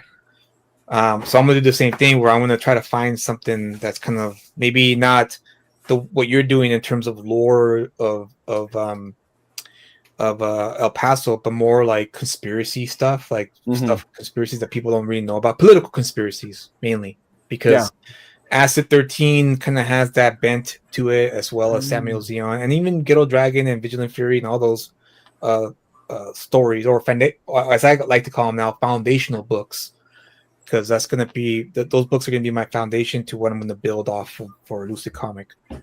So I'm thinking about doing that because I have a whole bunch, I have a bunch of books, about political conspiracies. I've read so much. I have like a library, dude, of just a bunch of stuff that I could really unpack and share with people and get them to be like, whoa, I never thought of it that way. People really like that stuff too, man. Like it's going to suck. Eric Julius, muy huevos free. Muy huevos. Muy. Is that like huevos rancheros? Muy huevos? Mi huevos? That's suck, but Julius, muy huevos free. Mis huevos. Isn't it supposed to be huevos tibios or some shit like that? Or Romy, I heard Vine is coming back. Shut up, really? Hey, if Vine comes back, that'd be kind of cool. MySpace. MySpace is gone, dude. It's over for MySpace. Pobrecito MySpace. I had a MySpace. That was weird. I think everyone had a MySpace. Dude. Everybody had a MySpace. And your top 10 friends, remember that shit? Yep, top 10 friends. You put music on your page and videos and all sorts of stuff you could do. You had to go to another website in order to get the fucking code to put music. Yeah, exactly. I remember that, dude. So crazy, man. And that fool Tom just rode into the sunset when he sold it with his fucking bazillion dollars and shit. Yep. Oh, but I'm as much as the fucking world is burning. I'm very hopeful for 2026 when it comes to comic books. I think a lot of people have already settled with the fact that crowdfunding is not as prestigious as it was a few years back, and so I could see like a uptick of people waiting until they have a good readership to start launching campaigns, which is kind of nice because that's the for sure that's a for sure bet that you could get a little bit of success with your comic book work. Well, like I was telling Ali, man, like it seems like everyone's migrating to other platforms like Instagram and oh yeah, stuff. Oh yeah, dude. Twitter and X or whatever is a fucking dead zone, man. It's like, Yeah, it's dead zone. It's dead, dude. It's dead. I mean, you only have your comic skaters there. Your You have pirujas and your yeah, you have the element of longanizas and the shit. yeah, you have the element of the scene that's kind of there's some talented people there, but it's still it's very not saying decentralized, it's very scattered at this point. Like really scattered. So yeah, you got to go outside, man. You got to go outside of X. It's no longer the centralized place to go and connect people who read comics. You got to go on all the other platforms, Instagram, TikTok, and on top of that, local printing, micro distribution in your local area, and that way you can get more people to follow you on your social media platforms.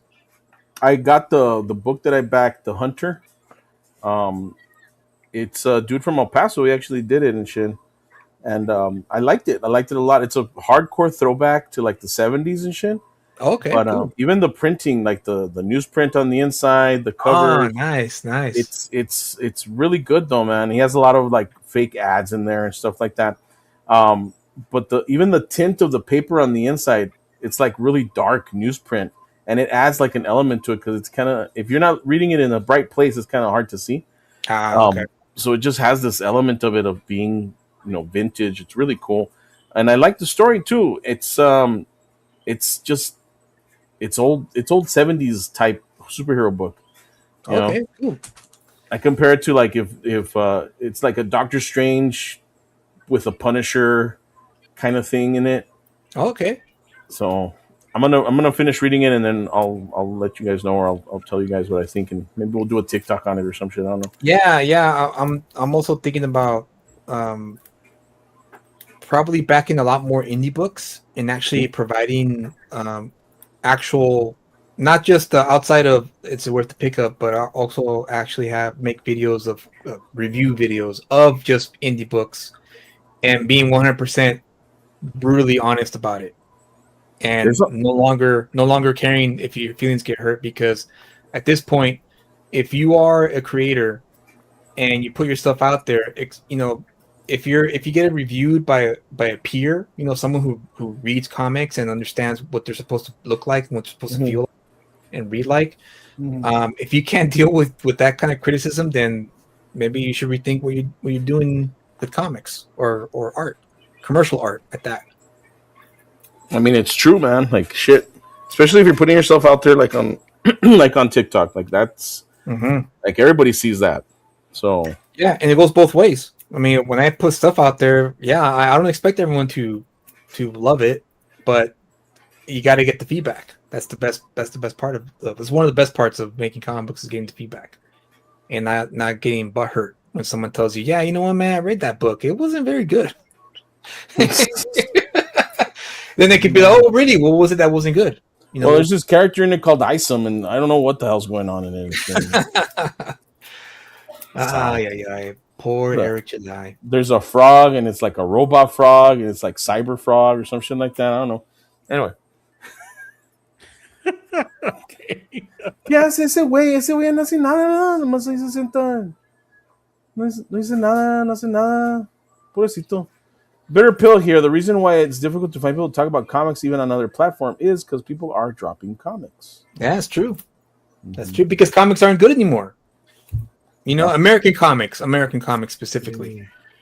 Manga always killing it, dude. Manga. I went to my comic book store the other day, and I just just for the fun of it, I picked up a few manga books. Now I didn't buy them. I just looked at them, and dude, even in black and white, man, the artwork is absolutely top notch. Like every page is like, dude, these guys, these manga artists are just outworking and outperforming most American artists today, and writers too. I mean, I asked Kyle when the last time I saw him at work, I asked him, hey man, like this, for looking back in 2025, like what was your main complaint about all the comic books, all the modern comic books that you read this past year that were released this year? And his main complaint was the story takes too long to unfold. See, especially for one issue. Like I feel like when I read an issue, it's like they just like maybe do like no, say for instance the story is 100% done. So the first issue, instead of being like 30%, it's like 5% of the story they give you to kind of draw it out as long as they can. And he said that's my main complaint is that, and then also on top of that, talking heads, just talking head, page after page after page of just talking heads. Did you hear about, speaking of talking heads, did you hear that Bendis is going back to Marvel? Yeah, I heard about that. I'd be excited if it was like 10 years ago. No shit, no. Because I love Bendis was one of my favorites growing up, and he did everything he could do at Marvel. I don't know what he's gonna do now. Like, what he's gonna do now? He already did everything. I don't know, man. Mega Art says there are good comics on platforms like Kickstarter. I mean, the SWAT Cats book looked amazing, but only a small circle will buy it, and not all of them are active talking about it on social media. Yeah, that's the thing. Is SWAT Cats like an old property? 90s cartoon. Okay, all right. Because I was like, why did this make so much money? I never heard of it. I never heard of SWAT Cats. Neta? Yeah, it was an after-school cartoon, man, that they would show. Okay. Cats that flew around in a fucking airplane. That was it.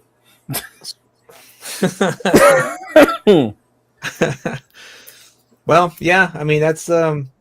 I think if enough, like, what I'm gonna do going forward is I'm gonna try to make comic books, the stories that I write, as exciting as possible, with keeping in mind that most readers, especially the demographic I want to target, are so ADD riddled.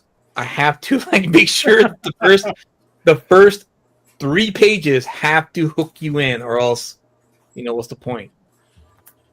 So that's the and I'm gonna give Ray props. That's why Cryptonos issue 1 works so well, way. Yeah, because you're in it at page 3, way. Mm-hmm. Because you have the girls talking about creepypastas and whatever, and then ha. Imagine if this shit was real, and then boom, the Sasquatch come in and rip the fucking house apart. Oh, you know what's funny too, man? When I saw Stranger Things, and I saw that scene when the kids were in Vecna's little like hub, I was like, el nango. Ahí está el nango. Yeah, I saw that shit. I saw the like clips of that shit. I'm like, este way, no mames. Fucking nango chasing the kids, no? In the No, the tentacle being shoved in their mouth. Oh, see that, and then there's another one where he shoots out tentacles and grabs the kids and shit. Oh yeah, there you go. And I was like, I wonder if the Duffer Brothers, Duffer Brothers, way. That's all right. And went, hey, that's a pretty cool idea. Let's steal it. Yeah, let's do it. Imagine. He can't sue us. He can't sue us. He's poor. He can't sue us. That motherfucker's poor.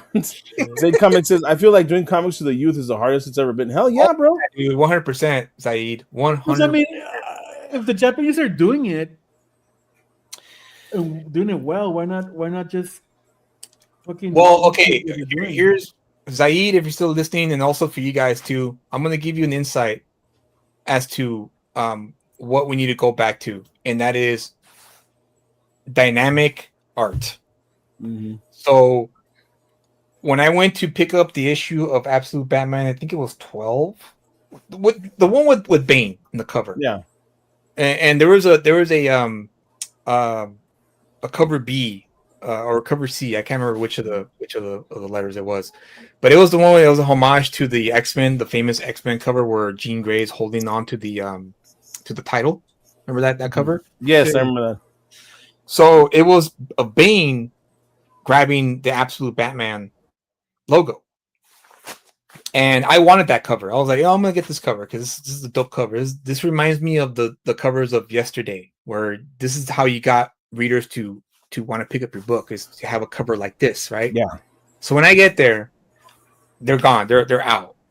And so I'm talking to the employee and I say, hey, well, like, what the hell, dude? Like, what happened? He's like, well, dude, a bunch of kids came today and they just, I guess they must have left early. It must have been an early release day or something, but they came in, whole group of them. They looked around the store, kind of talking. They didn't know what to do. And then one of them spotted that cover And when he showed it to his friends, they all flocked over there and they all took the copies just because of that cover alone. Wow. So you could get the youth. And then he said they were like 13-year-olds. He's like, they're like 13, 14-year-olds that, had nothing else better to do. And they just, hey, there's a comic shop here. Let's go. Because there's a school near that comic shop. And they took it all. In one swoop, they one by one, they all went back over there, grabbed their copy, and they bought it, and they left, going like, man, look at me. They're all talking about the cover, how cool the cover was, and the artwork.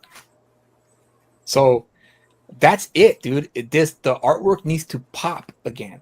That's the only way to get the young people interested, and that's the one thing I have learned about Absolute Batman from my LCS is that they say that they noticed a lot more younger people going, do you have this book called Absolute Batman? Because I guess people, kids on TikTok are talking.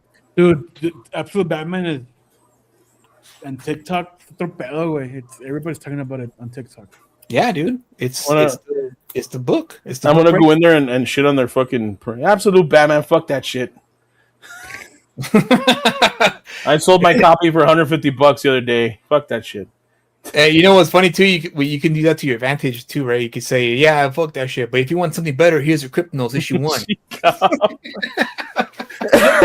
Does that marketing work? Actually, yes, it does. You know why? Because when you make grand claims like that, then it makes people go, "Oh, well, okay, let's see. We'll see about that," and they'll buy your book. In the hopes that they're going to crap on it, but then they'll read it and be like, oh, actually, this is actually pretty good. Unless you're Ethan Van Sciver and your book does really suck. So it's like, pobrecito. So that's a good segue, too, because we're planning stuff for this year. I heard from the bosses upstairs, and they told me what they want me to do. So we're going to be releasing some books, hopefully, very, very soon, which in the next, 6 months or something like that. So we're working on one book. Can I talk about this, boss? Is that okay? See? That's the Cryptidinos. Without missing a beat, bro. Yeah, go ahead. The Cryptidinos. It's called Black Seraphim. That's what we're working on right now. And it started off as a fucking... What were we even talking about, man? Like, I don't even remember. Like, we're talking about... Oh, we were talking about K-pop. We're talking about the fucking... the thing on Netflix that everybody's been watching, that everybody loves. K-pop Demon Hunter. Yeah, the K-pop Demon Hunters. Yeah. And that just spun into like this other conversation about idolatry and about all this other shit. And guess what? We came up with a Kryptonite story for it. So basically what it is, it's the Kryptonites go and kill the K-pop Demon Hunters. So get ready for that. That's coming up. It's a bit more nuanced than that. Yeah, it's a bit more nuanced than that, but that's just, the layman's way of describing the book. So get ready for that. I'll quote you, Ray. Bullshit. Bullshit? Bullshit. Bullshit? No, that sounds cool. That's that's totally, that sounds like totally you, Ray.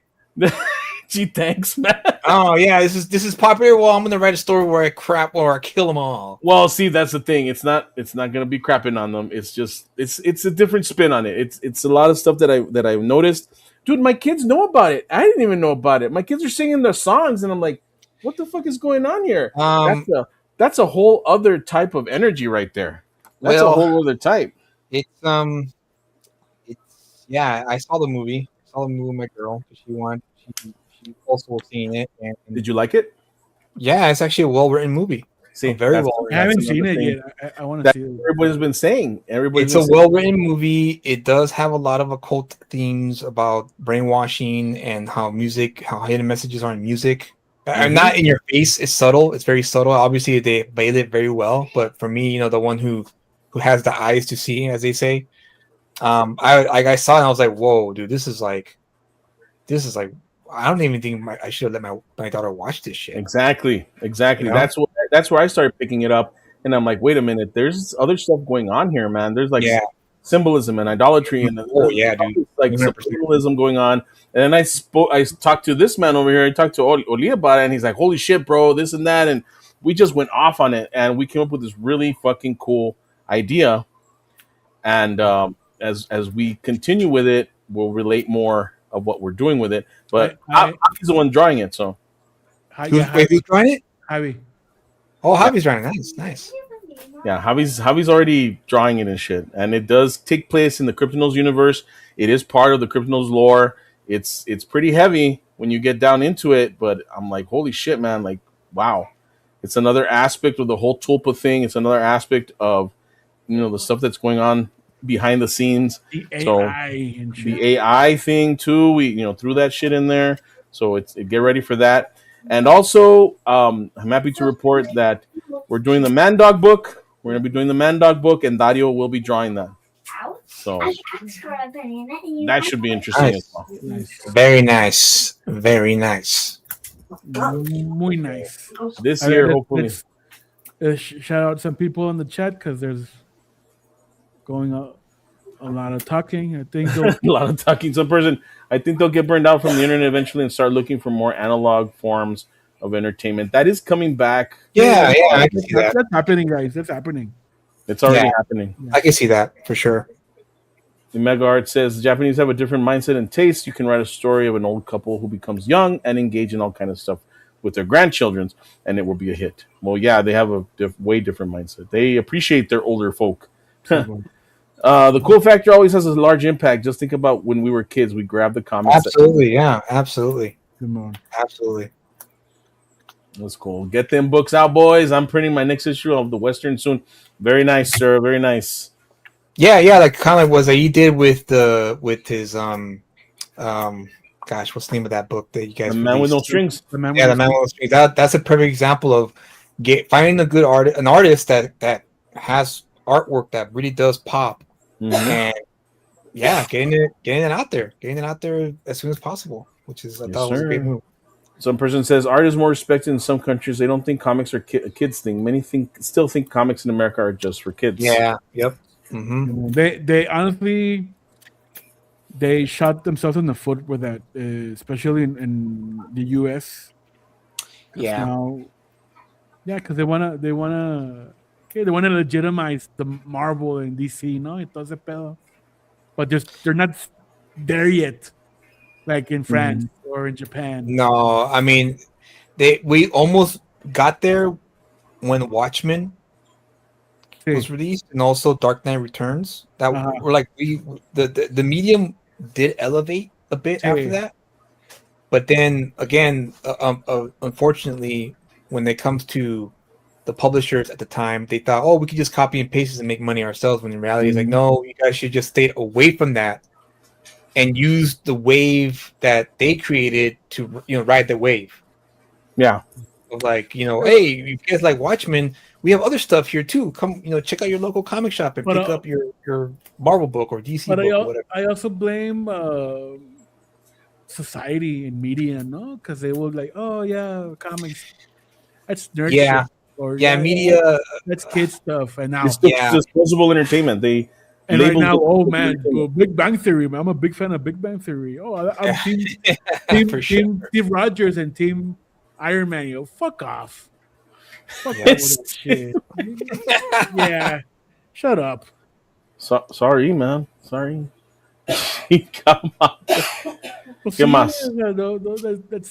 not helping the fucking, because they're not buying the comic books. Right. Yeah. They're not buying the books. They're just watching the movies. Yeah. So. Liefeld was making mention of that too, about how fucking Marvel dropped the ball with that shit, because they could have had like tie-ins with the comics, driven people to the stores to buy books from the movies and all that shit. They did have tie-ins. It's just that they didn't. They didn't drop the ball. They just didn't want to pick it up. Exacto. Because it was there, bro. It was there in their face. Like they knew. What they had. What happened to the movie adaptation? Remember that shit? Yeah, I know, dude. I know. So they did that for Spawn. They did that for the Turtles. They did that for Batman. What happened? Why are there? That's the thing about the talent search, guys.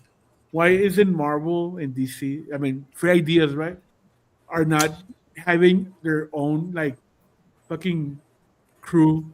Hey man, you're in charge of adapting the book. Oh, then, all right, let's do the continuation of that. Let's fill in the gap. Let's fill in the gap so that book will lead into the next adaptation. No, because they don't want Image to happen again. They don't want to give anyone the platform to have that happen again. And until they're afraid of that shit, man. And that's why they reserve high profile artists for epic books or impactful books and shit. Or just They get won't. or just get a decent artist, güey. Alguien que pueda dibujar likenesses and all that shit. And Why get a Yeah. decent artist when you can get a fast artist? That's cheaper. we'll see. That's what they do. You can find a decent artist. Don't get me wrong, but how long is he going to take to draw it? But you can find an adequate artist, and I use the term very loosely, that'll be fast and deliver your book quickly, and no one will follow him, but the book will continue because everyone's there for the character, not the story, but the character. Right. So, The Walking Dead are also fuck comics because new creators only wanted to create easy to produce comics that would be pitched for streaming. Yeah, That's another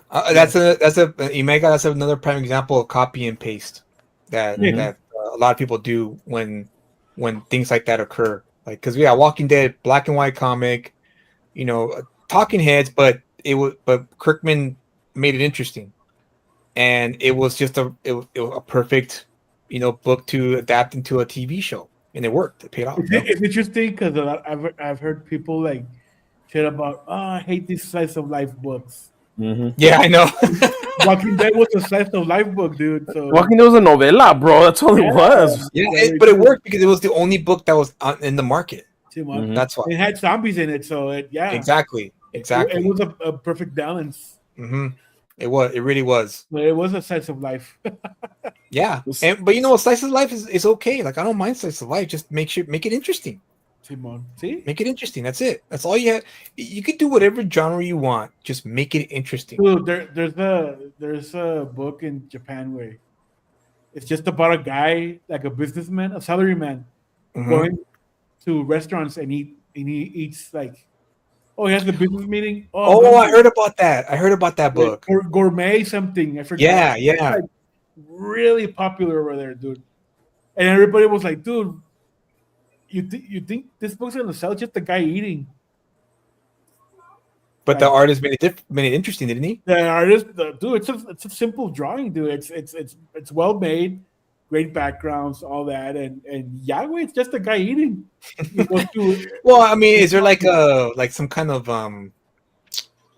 like enlightenment thing going on with it? Does he get sick? Does he throw up? Does he like? It's just go to the bathroom. It's just food way from restaurants, and that's it. So wait, okay, I'm trying to figure out like what the allure is. Is the artist drawing the food very enticing? Like, is the food like? I mean, like you can eat it off the page and shit. Like, that's every manga, dude. Everybody needs to learn how to draw food like realistically. Right. But see, wait, that, and I think it's gonna be translated really soon, and I think in Spanish. That's wild. Or Fantagraphics is gonna bring it. I don't remember, but who? Fantagraphics is gonna bring it. Oh, pinche Fantagraphics. But yeah, dude, it's crazy, and it's a TV show, and it's gonna be a movie pretty soon. So yeah, it's really big. It's gonna be a movie too. Yeah. What the fuck? And it's all some dude just munching out. What is it like? It's Anthony Bourdain or some shit or what? Yeah, you know what? I think I saw a few episodes of the show. Yeah. Now that I remember. They call him Uncle Mike on TikTok. Yeah, Uncle Mike is gonna go eat here and shit. That's not his name, right? Pero Takura. Yeah, right. Uncle Mike. Unbelievable. Here I am, fucking doing research for pinches duendes and how many exist and all this other crap. And some motherfucker over here in China is eating sushi and getting all the fucking likes. Huh? A ver. No, ya no juego. Déjame buscar. Well, speaking of comic book releases, I have one coming out this month. Oh shit! What do you got? Acid 13, The Last Thanksgiving. Oh yes. It's you're putting it out physically no, print on demand. Oh, okay. Yeah. Print on demand, and it's gonna have a 13-page preview of Samuel Zion, which is the thumbnail I have on the screen. Mm-hmm. So that's gonna be on there for like a month and a half, and I'm gonna start to promote the pre-launch because I want to color Samuel Zion. I'm gonna keep Acid 13 black and white, but I really do want to color Samuel Zion because I think that book deserves to be colored from the the story that I have. So then that one's I have the first issue's done. The first 28 pages of that first issue of Sam and Zeon is done. I just need to color it. Yeah. The artist, man, Greg Warnchak.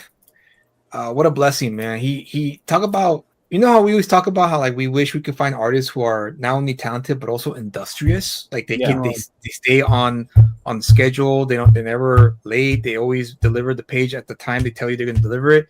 That's Greg Warnchak. Look, that's how it works. Good job, man. Yeah, so it's pretty great having someone like that on the team. This is the book, guys. So I mean, the artwork looks pretty great, man. Like this kind of the kind of artwork that Japan's used to, right? Oh yeah, look at that detail of that bowl. Yeah. Yeah, look at that, dude. I can imagine Japanese readers reading this, going like, "I'm hungry now. I'm gonna get some ramen now." I'm gonna do a comic based on this. That some dude just goes around and takes naps in different places and shit. It's the TV show. Shut up. The Solitary Gourmet. That's the actor. Yeah. Dude, this is just Anthony Bourdain. Fix this way. Look at that.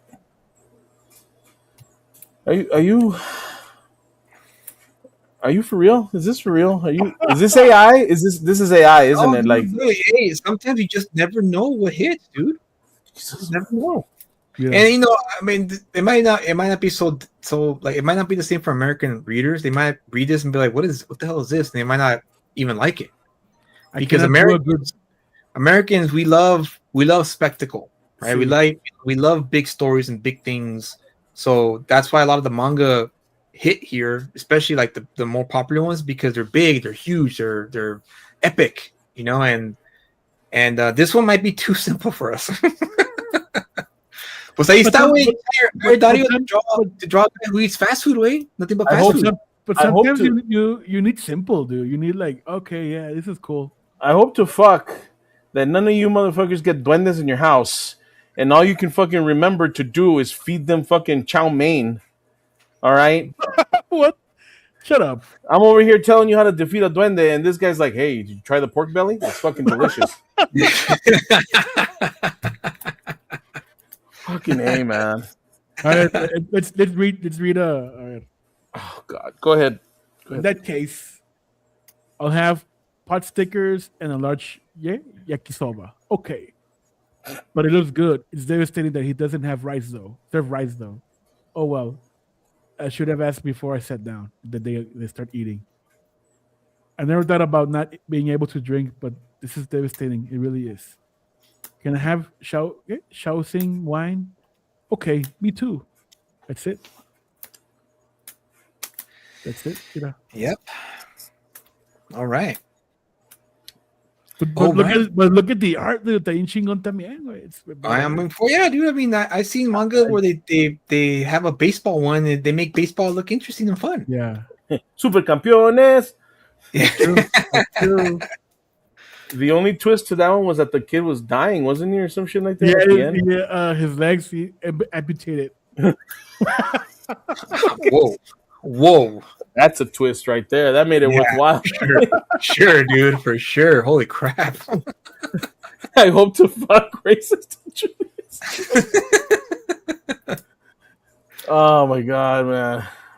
I'm honestly, I'm curious. I'm reading this. That's how they get you. You know what, dude? You know what, man? I think that might be the best bet to make a comic book where it's American food and it's the same premise. Since it's American, we need to add something. Maybe it's a middle-aged guy who's single, who doesn't have anything going for his life, and he finds comfort and joy in eating everyday food, American food.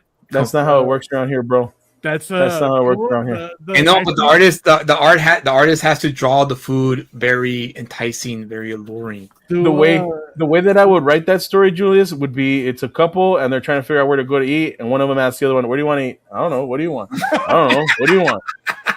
That's what that story would be. Yes, that's exactly how it should be. That's exactly how it should be. Struggle Meals, dude. The comic. Struggle Meals. Yeah, there you go. What are we having? Ketchup soup? Oh, okay, cool. What are we eating? Fucking tacos de mayonesa. Oh no, shit. you know what? Do you remember when we went to San Francisco when we were at the Yeah. eighth? Oh, we're that spot we ate breakfast, the rice and eggs. No. There was a comic book. There Oh, was a comic book that they were giving away, and the comic book was fuck. I don't. It was. I want to say it was peaches or apricots. That was the name of the I don't comic. remember, dude. No. I want to say it was. I'm gonna say it was apricots. The name of the comic was apricots. Julius, check this shit out. That fucking comic was so fucking profound, man. It left an impact on me, but I can't remember the name of it because the writer describes how for like a whole month all they would eat was apricots that they would pick from the backyard. Oh, I remember. Yes, I You remember remember that? Yeah, yeah. They would pick it from the tree in the backyard, and the different ways that the mom would make the apricots. Like she would boil them, she would fry them, she would try to like make some sort of dumplings with them. She would serve them in different ways, right?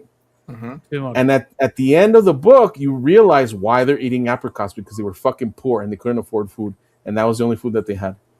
Damn. And it was so fucking profound at the end. Like, holy crap, man! Like this guy got me. This guy got me. So see, something like that would work, but it's kind of like a one shot. Like you can't do that for a series of comics. Like, oh no, man, go get a job. Okay, stop eating apricots. You know, something. Yeah. But for that would work. This, on the other hand, like I don't know what the hook is. Like, what is? They're just talking about eating food, and does it scratch and sniff? Maybe like that would be cool. Like, yeah, I don't know. That's that. It's you're right. It's one of those things. It's might be one of those like culture shock things where we don't understand. We just go, okay, it's a Japanese thing. I don't know. It's something. It means something to them, but it doesn't mean anything to us. That's true. That's true. It can mean something to us. But I am interested. I am curious now that you brought it up, that you showed the pages. So, what was the name of it? The Solitary Gourmet. Gourmet? Yeah. Solitary Gourmet? I'm going to look for it. See if I can find it. Let me open up the page again. The wiki. Very interesting. You can read it. Kodoku. No Gourmet. Kodoku no Gourmet. I wonder. Read it. It's far in a Japanese cuisine. seinen manga series. Illustrated by Jima. It has been adapted into As a salesman, Goro travels Japan when he visits various restaurants and street booths to sample the local cuisine. Each chapter features a different place, and I you know what? I think I know what the allure is for this book. It might be the fact that whoever this writer is must have done a lot of traveling and must have seen a lot of sites in Japan, and that's probably what he's having to draw, like the different foods of the different locals throughout Japan. Fried rice, chapter 2, boiled fish. No, it's probably more complicated than that. I know, but I'm just reading the titles. Garlic pork loin and some yama sauce. Yeah. I can see how this would be something that the Japanese would, because the Japanese are very proud people. They're very proud of their country, and so and their culture. So I can see how this would be like, oh yeah. I remember visiting a small little cafe in this little town years ago. That kind of deal. So is this like for foodies, way like a foodie? Something. I'm gonna say the demographic is probably foodies, and there's a market for foodies. It's like a fucking after school special in the very special episode of Gourmet Solitary, the spicy noodle episode. We explore the characters, the ship burritos. Yeah, the controversial episode of the spicy noodle. The spicy noodle episode.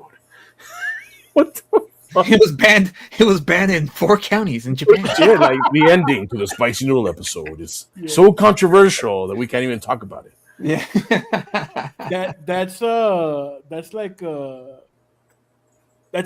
shit that they're allowed to do over there, no? Like experiment, talk about anything they want. Yeah. Because that's it's they're not about numbers and statistics and I mean they are, they are to a certain extent, because obviously it's the same thing here. If your book doesn't sell, why give you money to produce more books? So I think it just depends on the kind of market you want to hit and how many books you want to sell. I mean, it's Well, a chiller place, dude. Like, there's nothing going on over there. Everyone's enjoying their life, you know. Like, their presidents aren't being kidnapped in the middle of the night for some bullshit about oil and shit. It's fine. They're having a good time. It's fine. But we'll see Sorry. how that unfolds when that happens. yeah, que pedo, It's a crazy that was crazy, bro. Yeah. I couldn't believe it. I was like, dude, what the hell is going on? It's like, what the hell's going on, man? I woke up and this is what's happening. What the hell? I was like, oh, New Year. A ver qué pedo. Yeah, I know. Let's see what happens in the following days. Here, get this. So my sister-in-law, she lives in DC. So she like, you know, hears stuff while over there.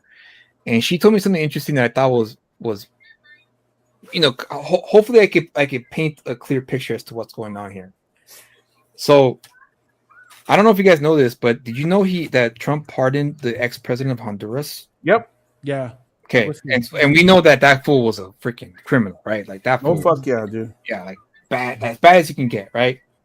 So my thinking is this: since because I listened to that to Trump's press conference after the all thing, you know, everything went down, and he had a live press conference explaining what happened, and Hegseth said that it was a law enforcement operation, right? So when my sister-in-law told me that he pardoned the ex-president of Honduras, I'm thinking, holy crap, what if they arrested this guy, right? He served his time, and they told him, hey, look, if you give us names and stats and like a money trail, we can get you a pardon. But you gotta make sure you give us the information we're looking for, and we're gonna have to verify it before we give you the pardon. And I'm thinking that's probably what happened. The deal. Yep, the deal. Because in law enforcement, how does it work, right? You get arrested, and they go, "Hey, you know what? We got you. Like, it's over, but we know you're connected to the guy we really want. So if you flip and tell us how to get him, we cut a deal and give you a lighter sentence. Isn't that how police work, right?" So stitches get stitches, bitches. There you go. So for all we know, bro, like the president of Honduras is like, you know what? All right. He rolled over on him, and vámonos. He rolled over on him, and aquí estamos. So I wouldn't doubt it, dude. That sounds very likely. Se va a armar un pedote, dude, if that's true. I know, dude. So we're gonna find out. It's gonna come out. It's gonna come out. I don't know how. I don't know when, but it's gonna come out because that made the most sense to me. I was like, you know what? That actually makes the most sense to me that happened that way. Yep. You know, because it's like I said, bro, it was wild. I was like, I can't believe it. I can't believe this is happening right now. Yeah. So, you know, honestly, it happened. I'm like, huh. Yep. Yeah, dude, I woke up at 3, 4 in the morning, and I just opened TikTok and oh, interesting. Yeah, I watched a few live streams from people from Venezuela, like walking around the city talking about it, and it was wild, dude. It was crazy. It was bueno, man. From what I heard, though, Maduro was not popular. But then again, I don't know, bro. I don't live in Venezuela. I have no idea. Exactamente, dude. Yeah, I mean, I can say shit because I don't live there. Yeah. And I can't, I mean, it's. I was interested in it when Hugo Chavez was alive and he got the presidency. That was a crazy time for Venezuela, dude, when Hugo Chavez was alive. No shit. Wow. So I don't know, dude. It's wild. I know everyone's pissed off, and it's not a good look for United States. But then you know what I remember though? I remembered Gaddafi when Obama went over there and got Gaddafi. You got him. No one gave a shit when that happened. Yeah. You know? Who else did he do it to? Didn't he do it to someone else too? I mean, Osama's the only one that he got. But that was like obviously, right? That was obvious. Yeah, of course we're going after Osama, but you know, that one wasn't necessary. Like they needed to do that shit. They needed to fucking it's done. This guy, on the other hand, like, what are we fucking with Venezuela for? Because the oil? That's it. I think it's a lot of it is oil for sure. because I know for a fact that when Hugo Chavez took over the country, he nationalized the oil fields that already belonged to Venezuela. But they were just owned by Venezuelan private companies. Mhm. But he didn't nationalize the American-owned ones because he understood if he did, it would cause obviously a major military intervention with the U.S. and he didn't want that. So what he did was he was smart. He when the permits expired, he just charged them double to like have the right to drill, and they took it. The private companies took it. They're like, all right, we'll take that. And so that was the smart thing. I don't know what's going on now with the oil thing. I don't know what Maduro was thinking of doing, but I think it's a lot more than oil too. It's most of it's oil, but I think a lot of it has to do with the drug traficantes. Yeah, I wouldn't doubt it, man. That and the whole Epstein thing, like, hey, look over here. Oh, they There's no Epstein files. Look over here. Yep. 100%. Don't mind what's going on over here. Don't bother over there. Yeah. President's a pedophile. Yeah, that's all right. Look over here. It's okay. Don't worry about it. Chinga. Hey, I diddled kids, but hey, it's okay. I arrested this bad guy. So forgive me for that. All right, cool. A bad guy that, bueno, que ni nada que ver con ustedes, ¿no? ¿Verdad? Exactamente. Yeah. Exactamente. Pero bueno. Fucking shit, man. And on that note, we've already gone 2.5 hours, man. You want to go? Yeah. You want to go, bro? You want to go, bro? What's that story, bro? What makes it the authority, bro? The bro. Once again, guys, thank you so much for joining us on this New Year's. Hopefully we do a few more of these, or like Oli said, we'll do some pre-recorded content. Follow us on the TikToks, and don't worry about X, because that's dead. Instagram, Facebook, all that other stuff. Don't worry about it. That's dead. That's dead. That shit's dead. Unless you like loudmouths and pirujas, go over there. Don't worry about it. It's dead. It's dead. Pirujas. Who are pirujas? La Mandy, la piruja. Ah, no mames, güey. ¿Serio? ¿En serio, güey? Pues, what, am I lying? Exactly. I mean, I missed that part of the conversation. Obviously, I don't know. Yeah, you did miss that part of the conversation. I guess I should have just kept my mouth shut on that one. Don't worry, Julius. No one's on X. No one's even paying attention. Don't worry about it. It's fine. Julius Freeman, where can we find you? What are we doing? Who are you doing? What are we doing? I'm still over at X. I'm not gonna go anywhere. So I'm still at X. I'm still on Instagram. You can find me on TikTok now. At the same handle at Elusive Comic, and YouTube as well. Same handle, Elusive Comic.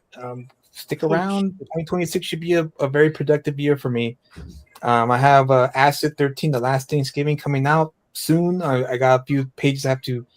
Right now I'm preparing for print. That's what I'm preparing for, and I've got to find out if the print on demand service that I want to use. I gotta see how much they charge me per unit, so that way I could price it accordingly and do what I need to do to finally make some money selling comic books. So yeah, find me there and all those social media platforms.